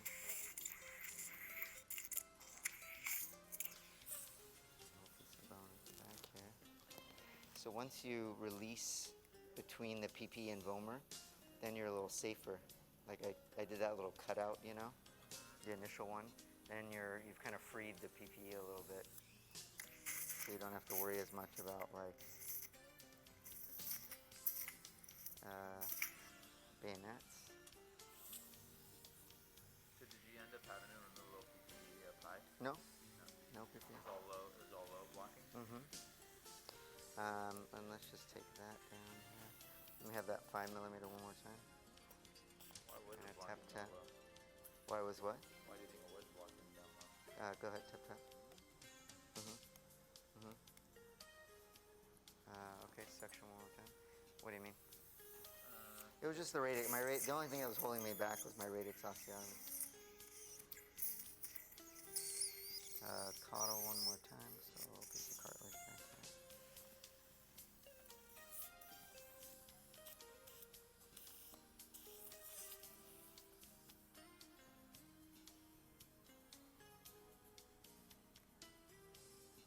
Okay, bayonets. Suction first.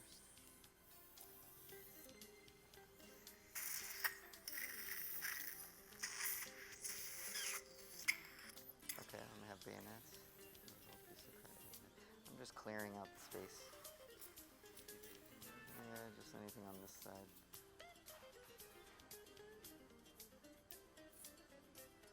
It's the tail of the. You can put that all in the back, Kelly.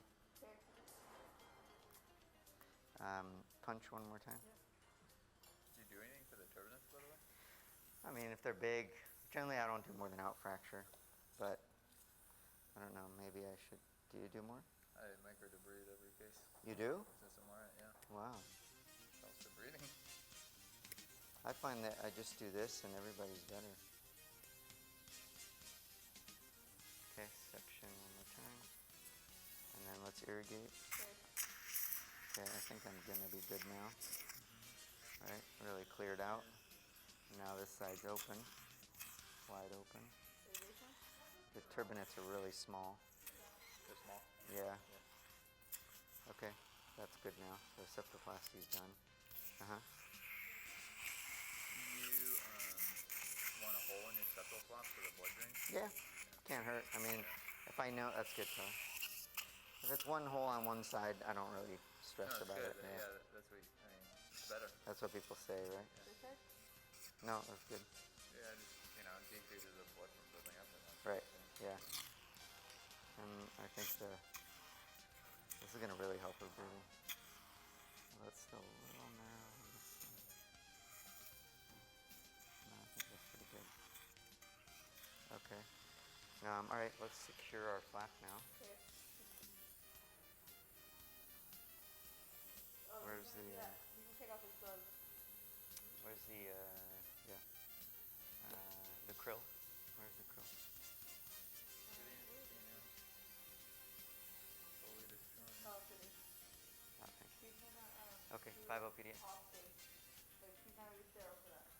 Feeling it. Mhm. So, yeah, one for now, for sure.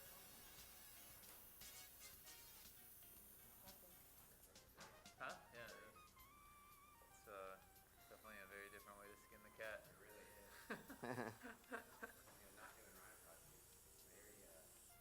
Very technical. Yeah. Yeah. No, you're good. Normally we have like the septal, so we don't have to keep asking. Lots of moving parts, yeah. But it's like a fun little puzzle. So, we were talking, Pat and I were talking about it. Have you had Pat before, Tina? No. I don't want to interrupt. Okay. I don't want to interrupt. Jason, yeah. Hi, Pat. Welcome, Pat. Yeah. Oh, that's it. Yeah. It solves a lot of problems actually That were more complex. that were more complex. Yeah. Sure prevents a lot of problems. Yeah. I mean, yeah, sure. No, I got it. What is it, a 4OPS? This is 5OPD. Actually, yeah. Do you mind Yeah, holding that? what do you So the first suture went on that side of the intranasal spine. Second suture comes on this side. And you'll see here when it's actually nice to see this. And I don't know, maybe this is a good thing to show them, but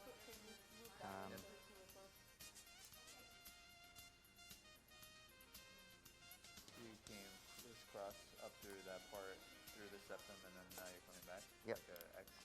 yeah, I went in on that side of the intranasal spine, out across the septum, and then out on this side.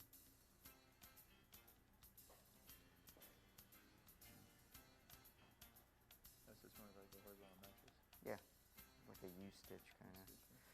And then this is really, I can put one for now and then I can show them one more, but see how, look when I tighten it? See how it kicks up? Yeah. See that? Watch. Yeah. Well, it depends on where you went in. Well, on I the went septum. back on the septum, so Yeah. look when I pull on it, Yeah. see how the whole So you septum went kicks further back forward. on it. Yeah, because I want it to rotate up. Yeah. You can take that out now. And it's a really strong tissue to secure this to. Scissors. Could do a drill hole if you ever need it, but Yeah, you don't need to. I put a few, but okay. And then now that membranous tongue and groove, it's going to sit in that membranous septum here. And what that does is that's going to push the tip up a little bit. See, look, when I pull this up a little, see how the tip's coming with it? Because the tip is sitting in a pocket over. It's like a iatrogenic. What's the word? Tension nose, right? We've pushed the medial cruciate like this, the caudal septum's like this, and so as that rotates up, it pushes the tip up with it. And now we look here, and you wanted something on the more natural side, so we don't have to really like curve this septum. And I think that breaks good. When I put my scroll sutures, that's going to get a little sharper. But see, he was asking about alar retraction. I knew it was going to get mostly fixed by just putting this all back together in the right way.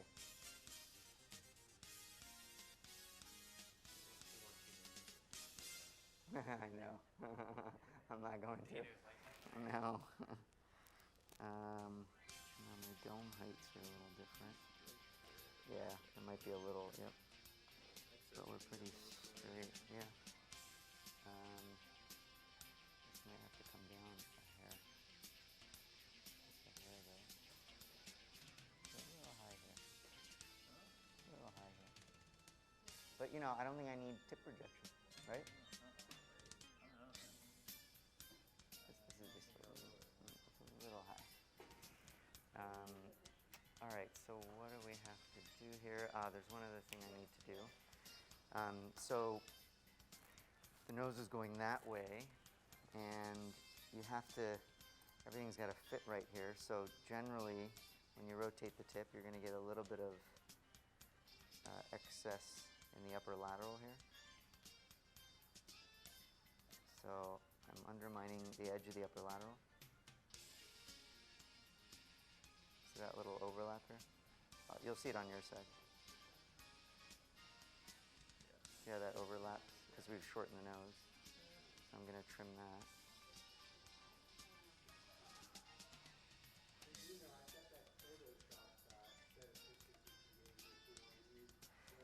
You know what? Why don't we flash that at the very end? When we put up our final result kind of thing. Exactly. I think so too. We'll see. See how this side's less long? Because it was deviated that way, right? So that side's okay. I don't need to trim that side. So we've done our septoplasty. Our nose looks pretty straight.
is that same thing that's bothering you. So we gotta check that out.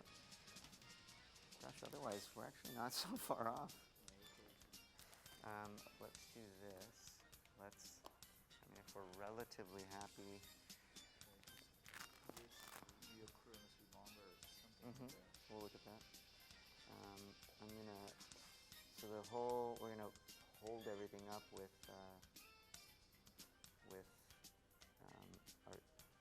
I'm gonna trim mucosa here, and that's gonna help. That locks this sort of into place. So I want this to be pulled up like this, right? So I'm gonna trim this. Yep. There's a fair amount of rotation. Yeah. Right. Mucosa, save that just in case. And that's gonna be pretty good. I'll do the same on that side. And then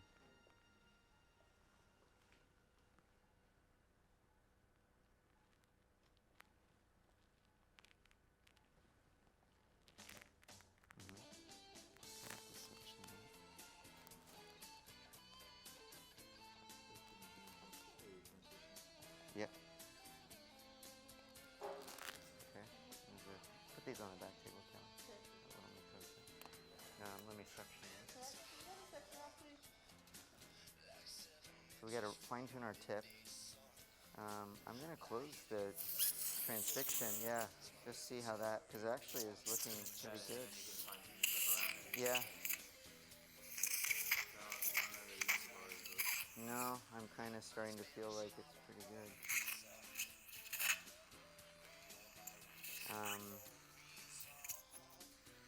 Let me put one more suture here. 5-0? Yep, 5-0. I want to put, oh, sorry, Kelly. What's that? The suture? I don't know. So, relax a little. Might have come out. No? So again, on this side of the...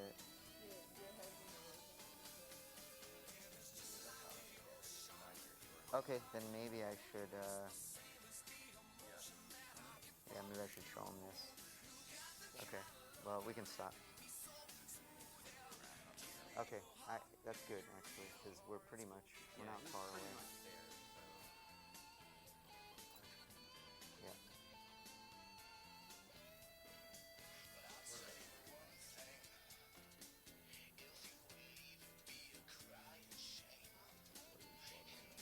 I know. It's because that's okay, just leave it. The eyes are all right. Hey, Dino. Wait. We're going to go back to see Dino, and then we'll start with Dr. Toriumi. Dino, can you hear us? Yes. What have you done? We took our coffee and been a half hour. Tell us what you did. So what did I do off camera? I took away a little bit more lateral bone. So where I did my wedge resections, I just took another sort of 0.5 millimeter there at the base. What's that? Oh, and then yeah, I normally do it earlier, but I thought you wouldn't really need to see it off camera, is the base of the nose. She had an obstruction on the right side. Watch out. She had an obstruction on the right side, so I basically narrowed her maxillary crest and removed a portion of her deviated vomer. So I basically treated her breathing issue. And then, so we took care of that, not an aesthetic thing, but definitely very necessary. And then the other thing that we do, which is interesting, is I split the membranous septum a little bit. And the idea there, so we kind of, here, let me show that with 2 hooks here. So we did what's called, we're going to do what's called a membranous tongue and groove. So I split, I divide, I'll hold it. Suction right there, where that little...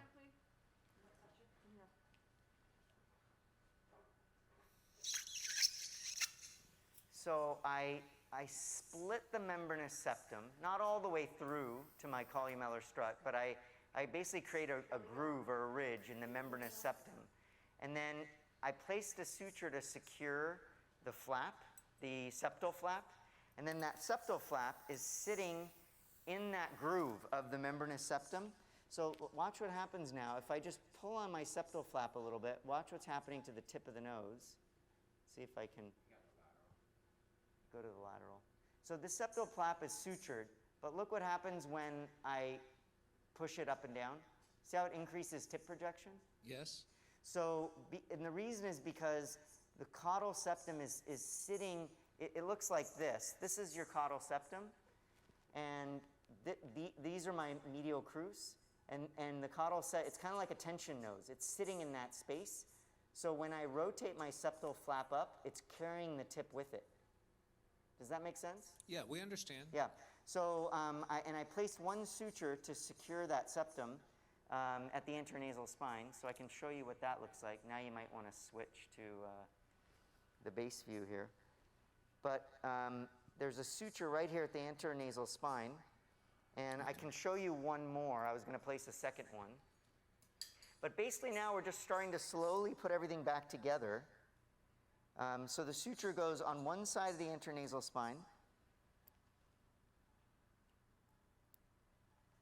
and then I pass, and this is what I was saying, this operation makes it, and then I kind of traverse backwards on the septum so that I could pull it forward and rotate it.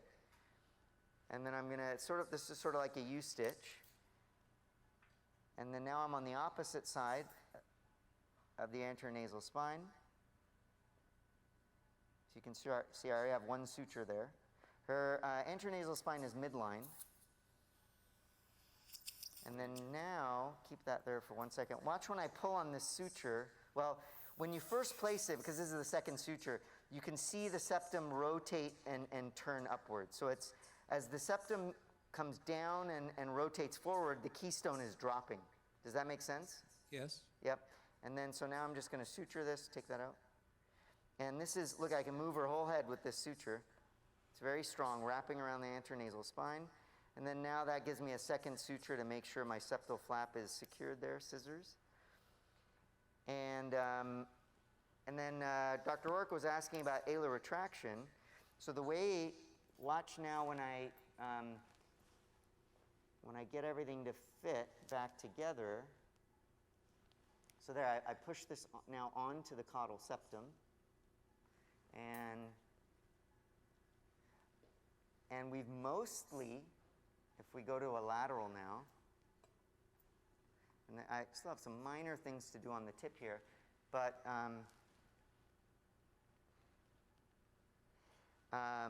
we've shortened the nose, so the ala hasn't really moved, but by shortening the nose and pulling up the columella, we're bringing these two into closer configuration. I'm going to secure this closed now, and that's going to help treat my alar retraction a little bit more. And then when I place my scroll suture, that's also going to push the ala down a little bit more. So without putting in, I don't think I'm going to need to put in any alar rim grafts. What is the scroll suture? Remember, we divided the scroll when we opened the nose. We're going to repair that back down. So we're going to place sutures here. And and I didn't mention it this morning, but one of the advantages of closing the scroll down is it makes sure that lateral crus stays down, basically, right? You're preventing any space for it to migrate upwards. And then when you suture your hemitransfixion to your septum, your tongue and groove. Yes. Show me, just simulate what that's going to do, so we have a better idea. When we repair this mucosa, it's going to kind of pull this. It's just when I repair the mucosa, it's going to pull this up onto the caudal septum. And that's going to kind of treat any hanging of my columella and help that alar-columellar relationship even more. So essentially you're using your septum to maintain your tip projection. Yeah, sort of, yeah. Very, yes. Okay, so we're going to go to Dean now, and then we'll come back to you after your lecture, and you'll give us his lecture, and we'll give you a wrap-up, okay? Okay, sounds good. Okay, keep working. Thank you. Thank you. Dr. Toriumi. All right, so I'm going to show a little video here, which is going to be an open rhinoplasty. She's got a kind of a ptotic tip, so I really would... Don't run the video yet, though. Yeah, I think So this is the patient. Yeah, it's not showing it. Yeah, she has a it's very showing bulbous it. tip Yeah, on it's frontal not the view. real. It's phallically positioned lateral curve. She's got Right. very classic parentheses. Maybe we can try to. deformity. She's got kind of a any pinched way that can effect go- in the mid vault. I could bring the She's got table up, this right? little Is bit that of a enough? ptotic tip with a dorsal hump. On base, you can see how the tip is broad. She's got some widening Well, I of her can- you can foot just- plates. Very ptotic appearance. And so what we're going to Okay. do here is a let down, That's pretty straight. and we're going to drop the hump down. We're going to do a subdorsal Z flap, lateral looks septal pretty good. extension graft, and then some lateral curl strut grafts, and at the end, a little bit of a alar flap for base reduction. So we'll go ahead and show the video now. Show the video, please. Structural preservation rhinoplasty section there, please. I think you got to switch off the slides. Not a lot, but Switch from the. Okay, so this is the hump here, this is. I'm gonna lower that a part little actually. here. So let's take these features There's out. cartilage there, so it's Let's mostly lower it here. cartilaginous. Oh, okay. This is going in. Um, Let's see it here. Kind of the height. Let me have suction for a second, and let me have your All right, suture let me scissors. just start from the beginning here. Sorry about that.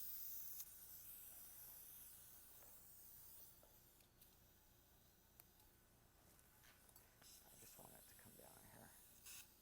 Is the autoplane? See that she has a Okay. little You can just remove a little bit. narrowing Mhm. here in the mid-vault area. She has a dorsal convexity. Very I'm going to go bulbous through nasal this tip. a little quick because She we already has went through the asymmetries in analysis. tip as well. Angled Just scissors. Just a we little try to behind. limit our Or is it dissection one of over the those nasal ones? dorsum. Yep. Put Oh. some They're not seeing the picture. injections here. How what? So I'm injecting here the marginal incisions. Put a couple injections. Oh. Oh, that's gonna look better. Convexity. Very bulbous nasal tip. She has some Yeah. asymmetries in the tip as Oh, well. yeah, cool. And some asymmetries in her Pretty good alar simulation. insertions. There's a little extra width here too at the That'll be base cool. of her bony I ball. did. On lateral view, she has this dorsal Um, convexity. I She think has that's an still a little underprojected, high, and then this is kind of still a little tonic high. nasal tip. Just You a can see little. the bulbosity here hanging in for tip lobule. She has I'm some gonna weakness in the take a little area down of her here. nasolabial angle, columella upper lip junction. On base, you can see her tip is tilted to the Section right. down. She has some flaring of her mediocrural foot plate. She's got very weak mediocrura. You can see the width of the nasal tip area, some asymmetries in the nostrils as well. All right, so we're going to go ahead and do some injections here. First injection And is then going we'll to go right fine tune down the tip. You're just getting your two feathers. between the mediocrura. What's that? You're just getting your feathers. Yeah. And we'll put an injection I'm gonna just take a little more out between here. the domes here. So I'm just to move it along. I'm going to Try to limit our dissection over the nasal dorsum. Suction cup. So we want to do the injections. I'm doing a marginal incision injection. We're doing an injection that goes down between the mediocrura. We're doing a limited injection over the dorsum because I don't want to raise the whole dorsum up. Here I'm going out laterally to get the for the bone tunnels. And then we're also going to do a little bit up top where we're going to do our radix osteotomy right here, as well as our transverse osteotomy on both sides. Now we're going to just mark out the incision. Can you fast forward a little bit? So we're going to mark out the incision. Go ahead and make our columellar. Go ahead and let it run now, regular. Okay, now let go of it. Make our marginal incisions along the caudal margin of the lateral crura on both sides. You can see that she has some asymmetries in her base. And so obviously we want to correct all of that. You can go ahead and fast forward a little bit. Make our columellar extension of the marginal incision, and then alright, we'll now start let's to take a raise our 509 flap up. Just again. go slightly faster, not real fast. Other-ish, Okay, so now we're raising the columellar flap up. Exactly, yeah. That's one of the hard parts. Mm-hmm. You can go a little fast here. No. There you go. Yeah, so we're just going to dissect over the nasal tip cartilages. I'm going to deliver the cartilages. Okay, you can let it run now, regular speed. So when I come to this point, I'm going through Patangi's ligament. right there, so that's right through Patangi's ligament, but sometimes we reattach it at the end. Then I dissect up to the super tip area, I don't just know. free up all the lateral crus. You can see it's very bulbous. I don't have surgery. And then that's basically the limit of the dissection at this point. People ahead. So now we're going to dissect between the medial crura. I'm going to access the septum. What we want to do is raise mucopericardial flaps bilaterally. Can we turn the audio down completely on the video part? Okay. So we're going to access the septum, and then I'm going to have a good endoscopic view so I can show you all the cuts and exactly what we're going to do to the subdorsal area. As I mentioned, this flap, this is going to be different from what Dino did, because Dino did a low strip. What I'm going to do is basically, it's kind of like a intermediate level type strip. You can fast forward through this a little bit. So obviously you want to make sure you're subperichondrial here, because if you're not, oh wait, what happened there? Might have. Yep. Oh yeah. So just go ahead and forward it a little, go a little bit forward. Generally, that rarely happens. Okay, right there, stop. Okay, so now I'm going to take a needle, I'm going to put it through the high point of the hump. So that's the most projecting point of the dorsal hump. And that's an important landmark because I want to make sure my vertical limb of the Z flap goes right at that point. So you see the needle coming through. That Z is where I marked in blue. So the vertical limb aligns with that. If anything, it might be, you want to put it a little bit higher but not lower.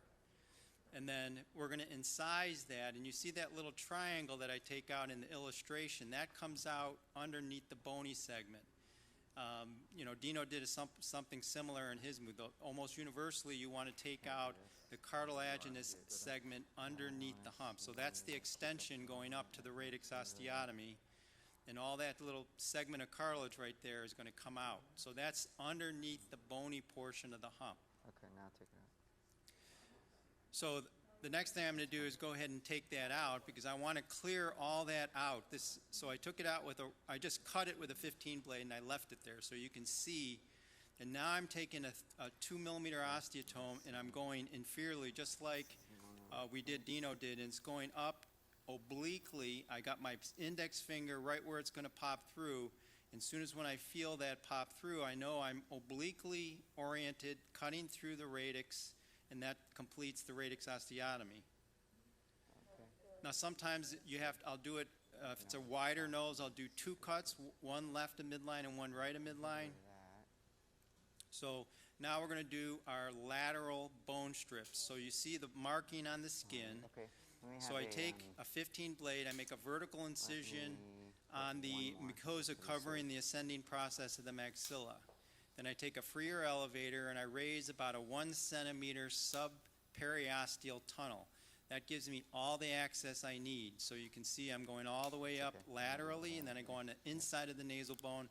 I go all the way up medially. So this gives you more than adequate exposure. And then her nose is deviated to the right, so I'm going to take a bigger strip out. I'm going to take a strip out on the left and then a smaller strip on the right, and that's going to allow the bony vault to shift or tilt to the midline.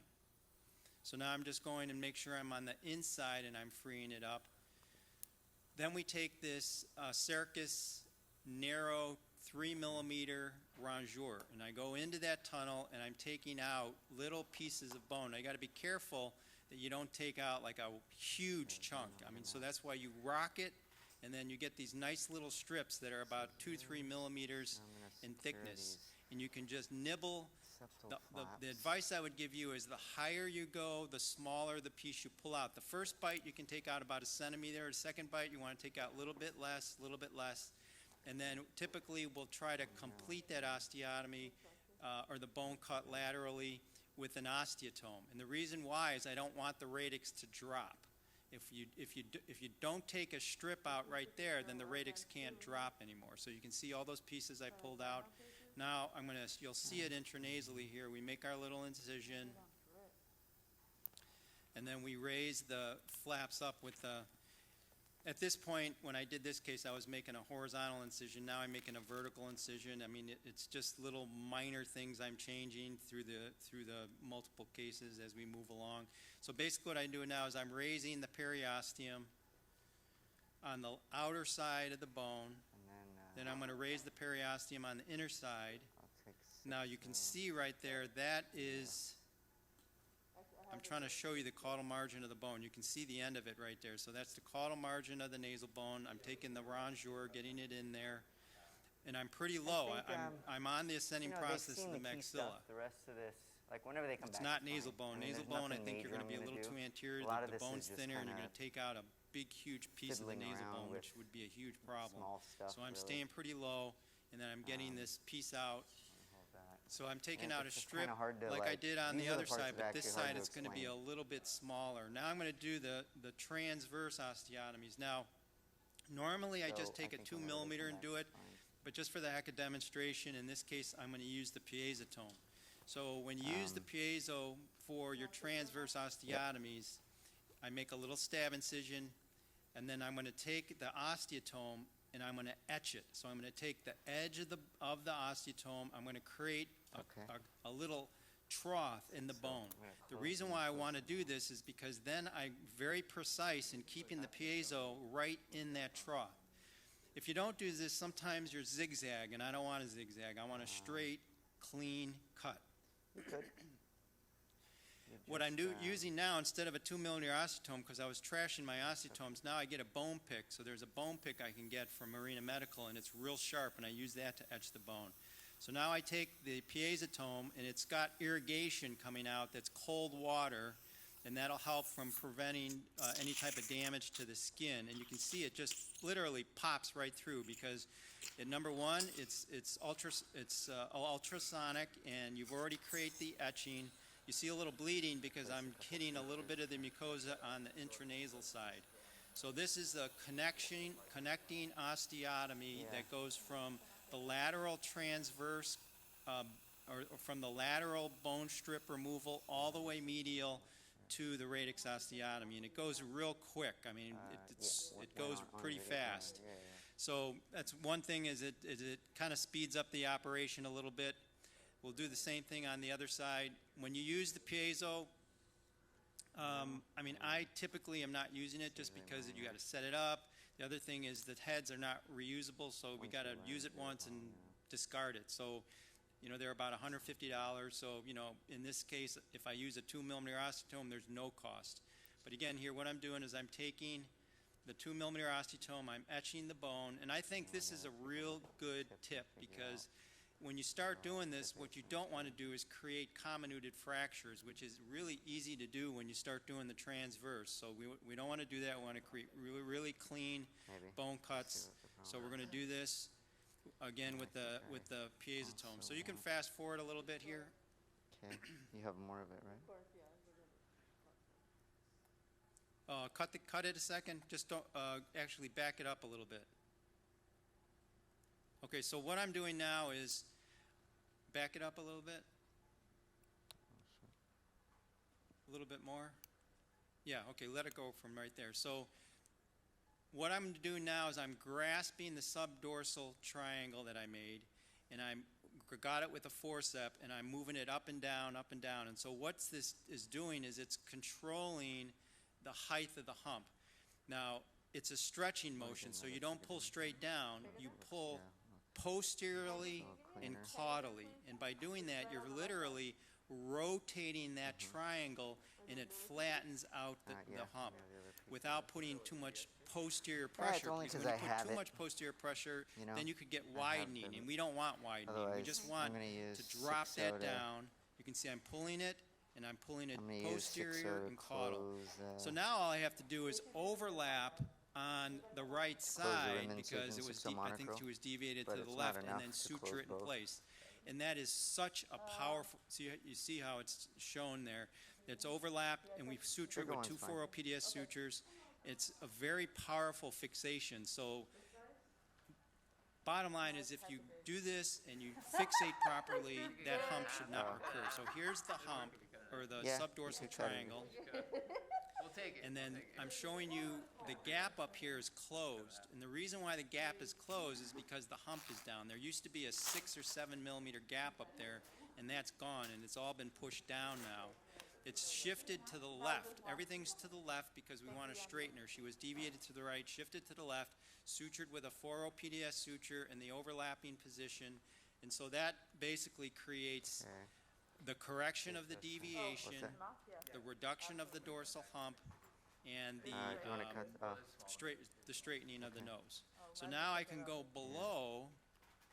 There was a question here. Why don't you just stop the video just for a second? You had a question here? Thank you. The radix osteotomy? Okay, so the radix osteotomy is going to be at the medial canthal level or above. Now, there's a lot of different thoughts about this. So Vertical. you don't want to go too low, because if you go too low, Vertical then there's more of a maxillary chance excess. for the bone to collapse in. One of the complications of dorsal preservation is an infantile radix. Well, what happens is you do too much of a vertical cut, it's not obliquely cut, and the radix drops. Now, some patients with a high radix, this is unbelievable for fixing that, but we don't want to do that in this patient. So you angle your cut, and it ends up pretty high in the radix area. So it's actually, when you're feeling it with your finger, it's over the frontal bone, over the frontal process See, up the there. earlier traction is Okay, gone so now, let's let it run again. right? So now I'm taking cartilage out inferiorly, And it's gonna get a and little that better when I close that. is going to be used for the grafting. One of the nice things about this subdorsal triangle is I can get nice pieces. Actually, that's the bone. That was her bony deviation. So now I took out cartilage, I took out bone. You can see how much cartilage I left behind as a dorsal strut, and as I go down, you're going to see where we took the cartilage out. Okay. So down below here, you can see where we took the cartilage out.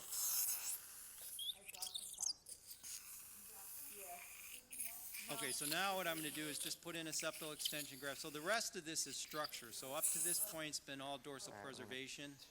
The ethmoid bone is used to splint the extension graft. I used an end-to-end septal extension graft. So I take the So give me piezo a and I can real, burr this down, create a really nice thin Give me a tap. splinting graft. I drill holes in it with the No, I'll tell you what. with the Okay, go for piezotome. Piezotome has a drill attachment as well.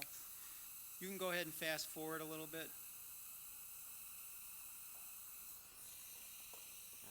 So I use this because I want it to be really stable, because she had a ptotic tip, and I want really good tip support. So now that's fixed with 2 pieces of bone. Okay, run regular speed. So now what I want to do is advance the tip anteriorly. So I take the medial crura, advance it anteriorly, and I have to find the holes in the bone. Now this is a little tricky because I have to find a hole in the bone on the right to match with the hole of bone on the left in order to get the suture through. So this is a straight septal needle on with a 4-0 plane cat gut suture, and then this is allow me to get the initial fixation of the medial crura to the septal extension graft. Okay, you can go ahead and fast forward a little bit. No, not yet.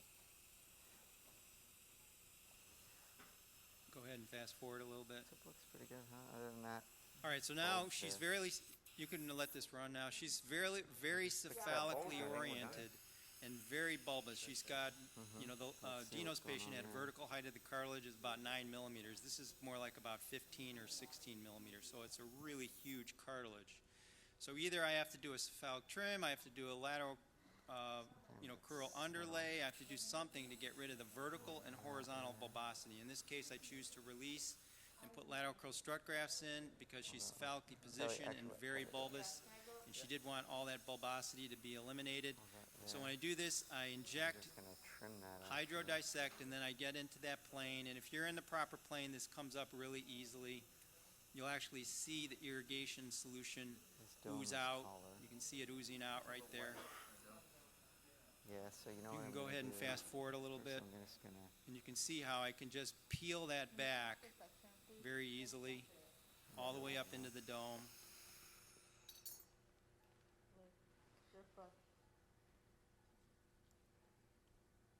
And then I can get some extra cartilage laterally that's really nice for grafting. So we can go all the way out to the sesamoid cartilages, lift the whole cartilage. You can see it. It's just a huge cartilage.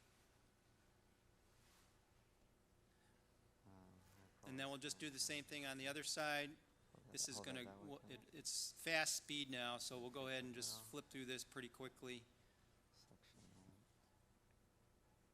Go ahead and go a little fast forward.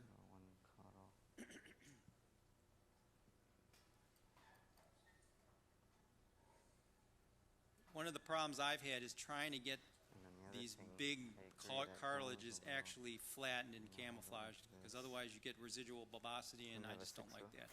So now I'm going to take a lateral crural strut graft a la Jack Gunter and suture it to the undersurface of the lateral crus, and this is going to flatten that tip cartilage, make it completely flat. That's going to take away all the tip bulbosity. We use a 5/0 PDS suture and tie the knot usually on the top. And then after that, we're going to put in our dome sutures, which are obliquely oriented dome sutures. So they're a little different from what Dino did. He used a cranial tip suture. That's a suture that was introduced by Milos Kovacevic. I'm going to do just an obliquely oriented dome binding suture.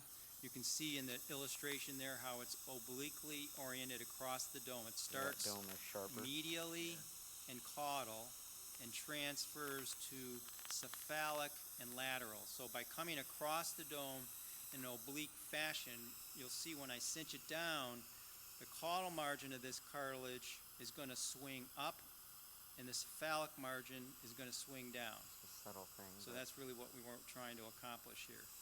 And that creates the favorable orientation of the lateral crura that we want. So you can see how that does that. Go ahead and fast forward it a little bit. So go ahead and fast forward. I think you're right. The epi effect is now So do starting the same to... thing on the other side. Put in a lateral crural strut graft. This is just to make sure that graft Can you doesn't... fast forward a little? It's important to make sure that you get really good symmetry here when you put your dome sutures in, because you want the cartilages or the tip area to be very symmetric.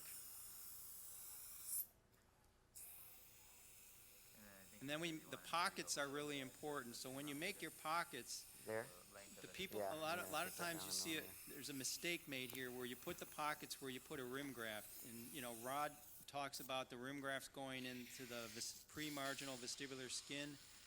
This graft is too big. It's too big to go in there, so it goes along right around the supraalar groove, and so that's really important distinction. So you can see I'm making the pocket where the marginal incision ends, where that green arrow is in that illustration. The blue stippled is where the rim graft goes. So it's a completely different location.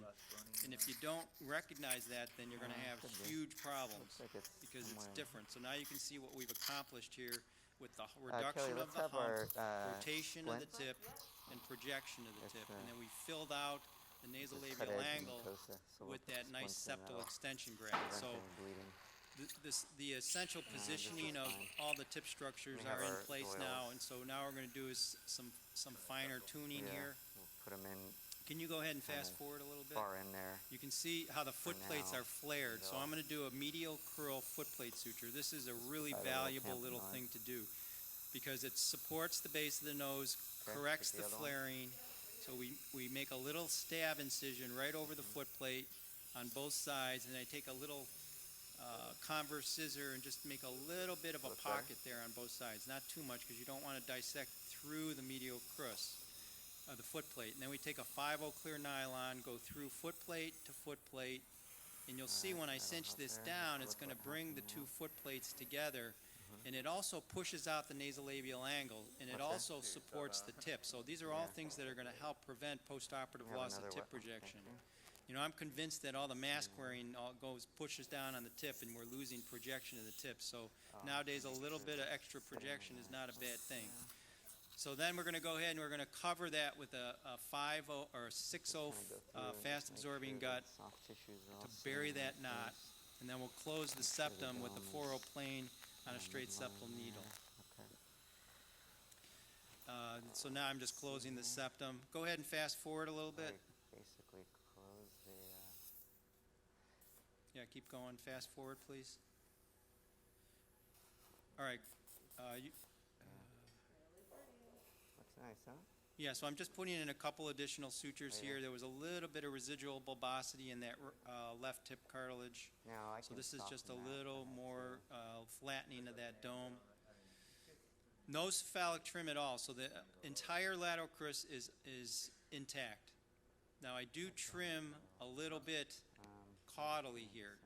Dino did the same thing because I want a straight edge there, because this is important. We move the cartilages caudally, so we can't leave that extension sitting out there. So we just trim it to make it a nice straight edge, and that will allow me to get the nostrils lined up. So the final tip maneuver is this little soft cartilage pec style onlay graft. So this is basically the lateral part of the lateral crus at the sesamoid. So I take this, I suture it to the dome with 2 6/0 monocrystal sutures. Go ahead and fast forward, please. And this will give just a little bit of additional tip definition and a little bit of additional projection. I like to do this in probably at least 50% of cases. I think it really helps strengthen that area. There was a little asymmetry in the columella, so I'm going to put a little plumping graft in front of the foot plate suture. So the combination of the foot plate suture, and I fix this with a little transcutaneous, a little 6/0 monocrystal suture, which is going to hold that graft in place. You see how she had a retracted columella and an unfavorable columella upper lip junction. I want to really push that out about at least 5 or 6 millimeters. Now we're going to go ahead and start to close. I'm going to show the alar flap because I think it's a really great way to reduce the base, and she's got kind of big nostrils. Go ahead and fast forward a little bit through this. So we'll do that. I'll probably just... Yeah, we can fast forward through this. We'll close the marginal incisions. I got to put 2 sutures out here because the flaps were elevated off the undersurface of the lateral crus. Go ahead and fast forward, please. This dome's a little... I'm going to put a tiny graft on the top of this dome. This side, huh? Yeah, it's a little Fast lower. forward, please. And then... Oh, okay. All right. Yeah, keep going. Keep going. All right, stop. All right, so now we're going to do an alar flap. So what it is this is a sheen maneuver. Basically, we're going to take a little flap, and it goes all the way into the sill. So the difference here is you're not doing your excision at the junction between alar lobule and sill. You're bringing your cut onto the sill. It's a flat surface. It's not a concave, curved surface.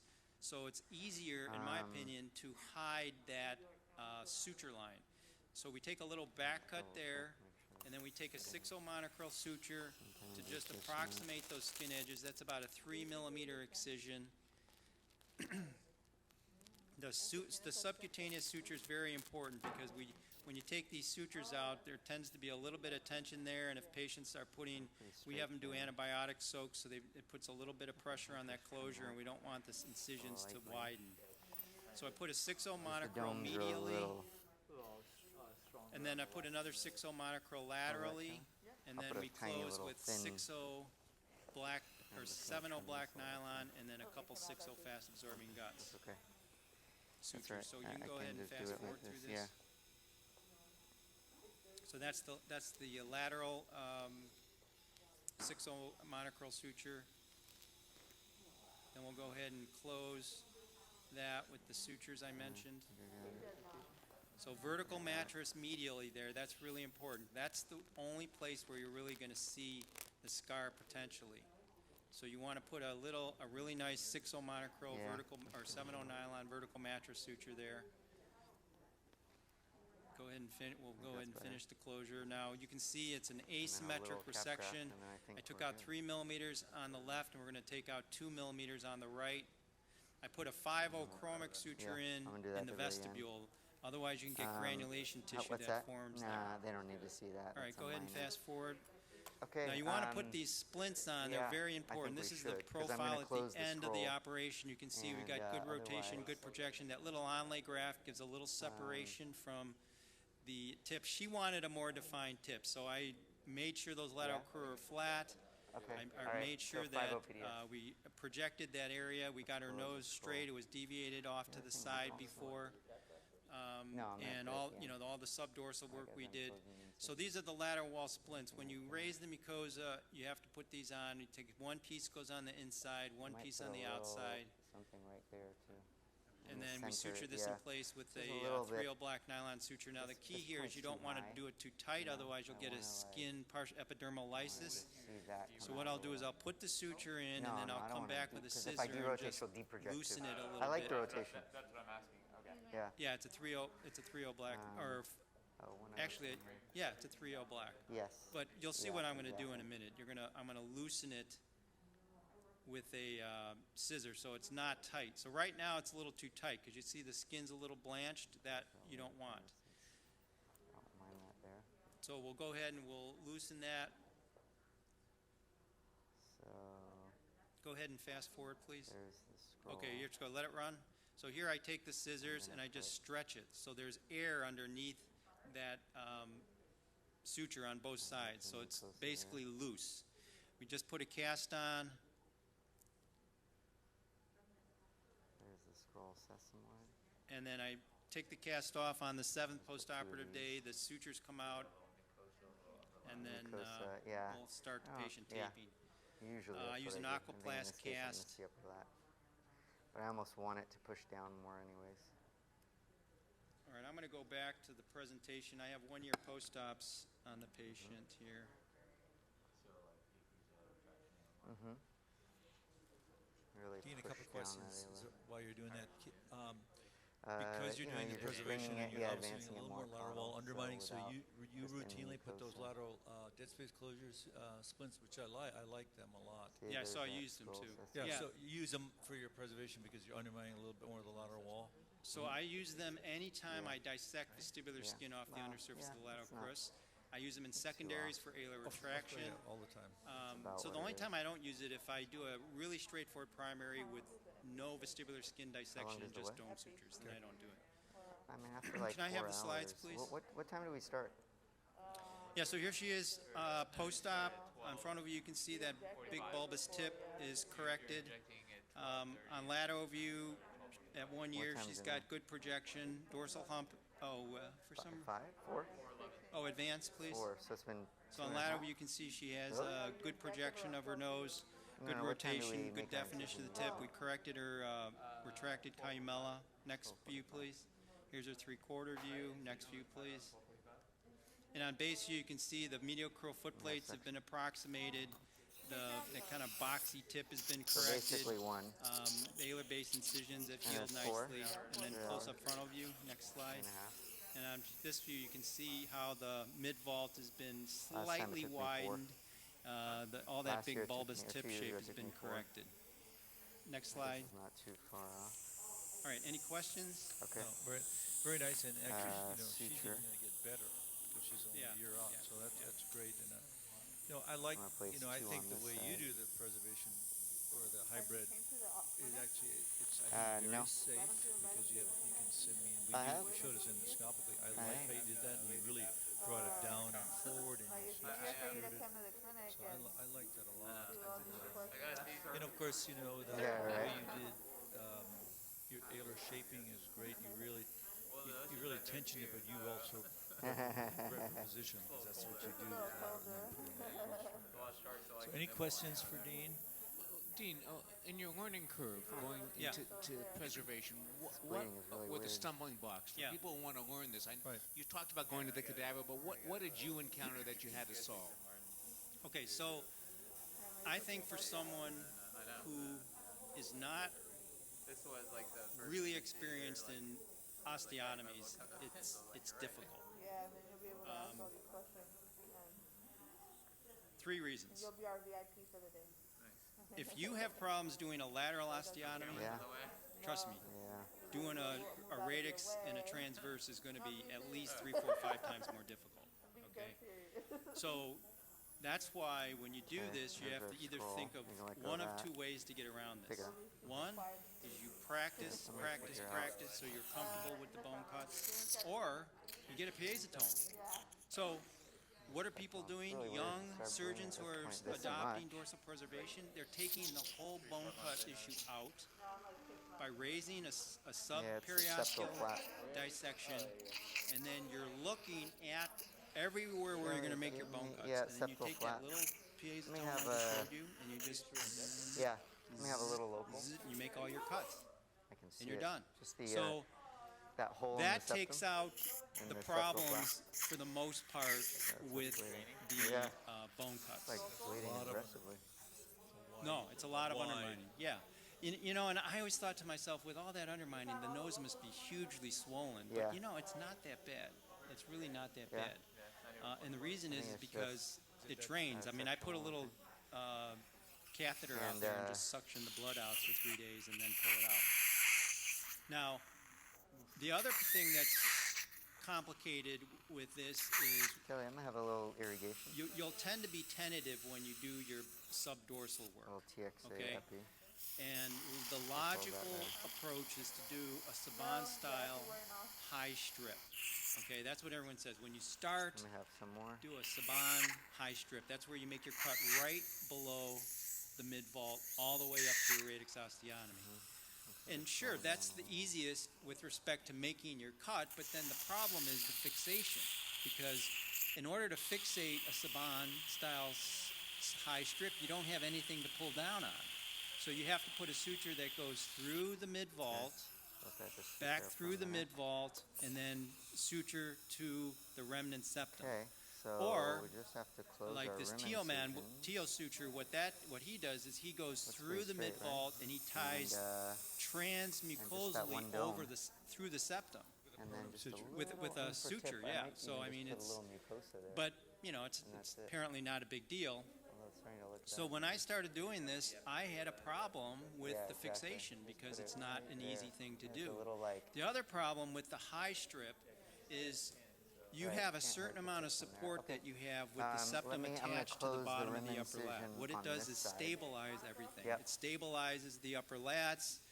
So if you take that away and you put a suture in there and you pull down on it and it's a 4 millimeter hump, you could get a little depression right where that suture is because there's no septum underneath there so I'm anymore closing, to just putting a strengthen little it. like And so that's why mini I little- like I'm just gonna either tuck an 'em in intermediate there. strip little contour like a graft. tetris, the subdorsal triangle, or just a conventional Ishida intermediate We have strip, a little, or if it's a really badly deviated Yeah. nose, then we go to the caudal or SPQR. So I'm trying to keep Can't hurt some to have one of cartilage those in there. attached underneath the mid vault, so when I pull down on it, it doesn't deform.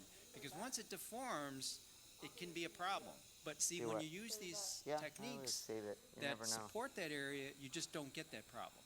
So you have to think about what the potential problems are. So let's name the top 3 potential complications. Okay, one is a saddle. So how do you prevent the saddle? If I Initially, what there's a you do few is you reasons. assess If the you end position up- of your super tip, sometimes you trim and when you make your cut mucosa, caudally at the W point, in that remember area, that's the part that if you have Dino a tall showed where there's a lobule. little W. so You have to be that allows cautious you to there. still You be able don't to you don't do that. necessarily want to cut right through it all the way and drop And that then, area down. You if I want was to gonna leave place some one of those type of Ayla rim safety grafts, mechanism so it you kinda can makes it a control the little easier. position of the super tip. That- So that- saddling is one rim graft possibility. that I was The other telling you is about in the car. the infantile dorsum because your radix drops. So how do we get around And here that? you You wanna do make the sure you don't trans, touch that you do the piece of obliquely oriented radix osteotomy. Okay.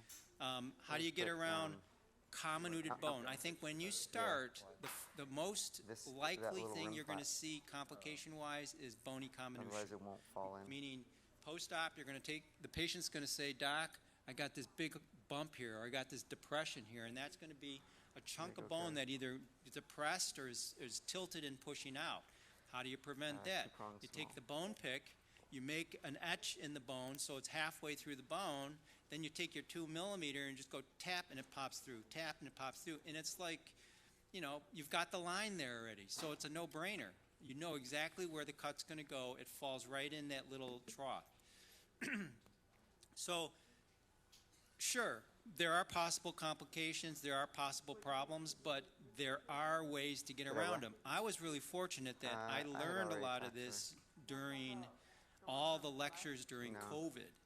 You know, all No, these she hasn't responded. guys who have been doing this for a while were doing COVID lectures on dorsal preservation. And then, boom, I just hit it full speed. And now I am totally a big, big time believer in this. I mean, I think it's great. And again, getting back to it, the main reason is I Yeah. don't think twice I'm about gonna the put mid-vault the anymore. I'm gonna suture I don't. the I mean, before splints in a thin-skin patient, and they no, come back 10 and years put in those post-op. greens I'm after we thinking, take a video. Got it. So we'll do that after we scrub out. why are they back? So I have walk the in a forearm room and on you know the upper lat's depressed on the one side, or maybe they want Botox and it's a happy day. But you know, you just don't know what's going to happen to that area, and that's bit of irrigation I believe again. it's out of the equation.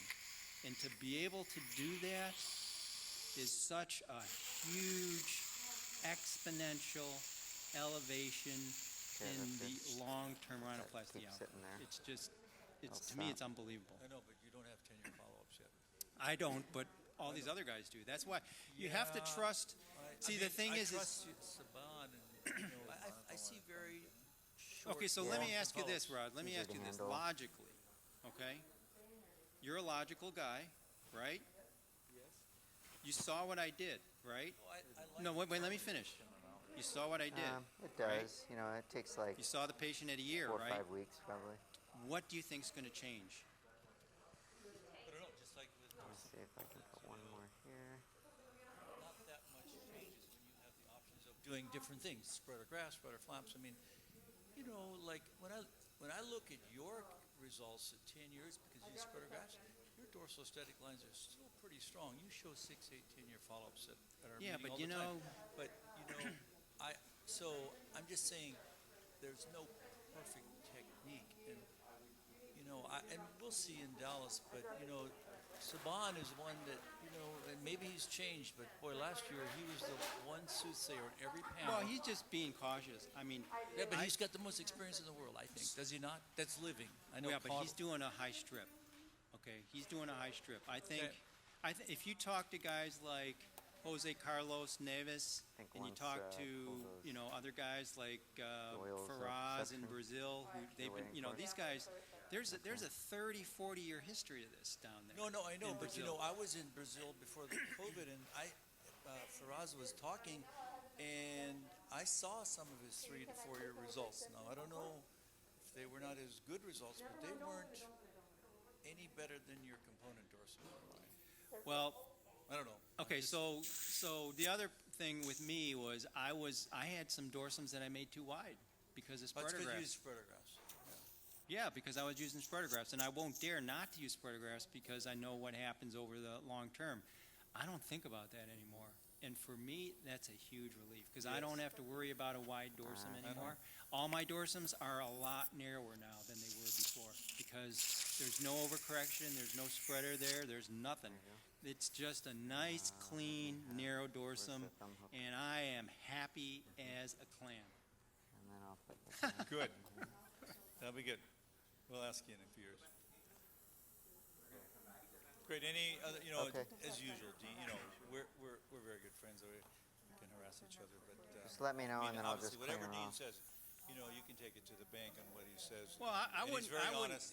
I wouldn't do that. I think you need to Yeah, but, experience this yourself. You need Like, to go and visit some surgeons, Come to our learn it. cadaver labs. You know, and you know, I know you've been doing Put one some, more and I and think see an experienced surgeon that does it. It's just like rhinoplasty. I mean, Just but don't you think, take I mean, anything away. And I Just had a leave it slide in alone. there about that. Yes, I leave think everything for now. I don't think that leapfrogging to preservation without understanding the principles of precision structural rhinoplasty is something you should do. I don't think you should. Well, do that. I would agree with that. I think you need to learn general principles of rhinoplasty Because every first. complication is going to be a structural precision rhinoplasty there. fix. No, I know. You have to be able to have the confidence to bail yourself out. I was All not right, you want to get a good view concerned of about getting in that trouble nice because I knew I profile could bail side by myself side out. with the moth. And that is an important thing. So, you know, Section, when you Kelly? start doing this, I think you do need to That's a get in the section, cadaver lab, get to the point where you feel comfortable with it, and then start with Kinda really slow down conservative cases. Small dorsal humps. Small dorsal humps are, it's kind of a no-brainer. I mean, you just do a little, you could do a high strip on those, do a little fixation suture, and you're good. Yeah. No, I think it's good. So one last question before I guess we're going back to Dino. So do you do the high strip at all now? I mean, I know Oh, you yeah. should. No, I do. Okay, yeah. So I'll- in those straight noses, very little very dorsal good. hump. And all that advice you had about it was Still good. a little- Make sure you Straight keep nose, the You wanna W come up point. from- Small hump, I'll just do a Can little. you come a little higher up? High straight. Okay, great. Yeah, it makes the, Dina, Yeah. I mean, Tadine, that was excellent as usual. and then let Are me we just, going back to Dina? Oh, okay, good. let me Dean, have thank you. That scissors. was great. Dean, thank you. Fabulous. As always. As always. We're trying to get the OR back up, and I think Dino's finished. Dino, yes, can you hear us? yes. You want to make some final comments? It looks gorgeous. Sure. Yeah, I mean, we didn't do a whole lot more other than, we didn't do a whole lot more other than kind of refine things. We want to give you a sort of a final look here. We can kind of go through all the angles. I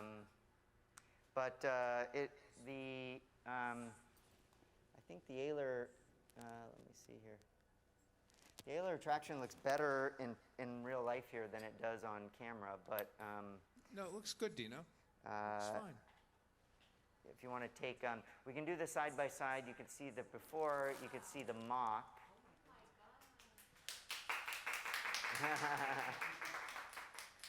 And then if they flip through the, what we projected for the nose, maybe they can do that. Let's see here. And then maybe we can get the other views so that you can see that we're pretty straight. Yeah, why don't we look at the boom view, look at the front view. Okay, and you can lift her up if you would, and we'll see it better. Okay, very nice. Very straight. Rod, any comments? Yeah, very nice. Okay, beautiful. Yeah. Well, Dino, thank you. It was a gorgeous demonstration, and you're masterful on camera. Congratulations. Thank you. Thank you for doing both cases. Sure, no problem. Okay, we're going to finish up with Dr. Rourke. Okay.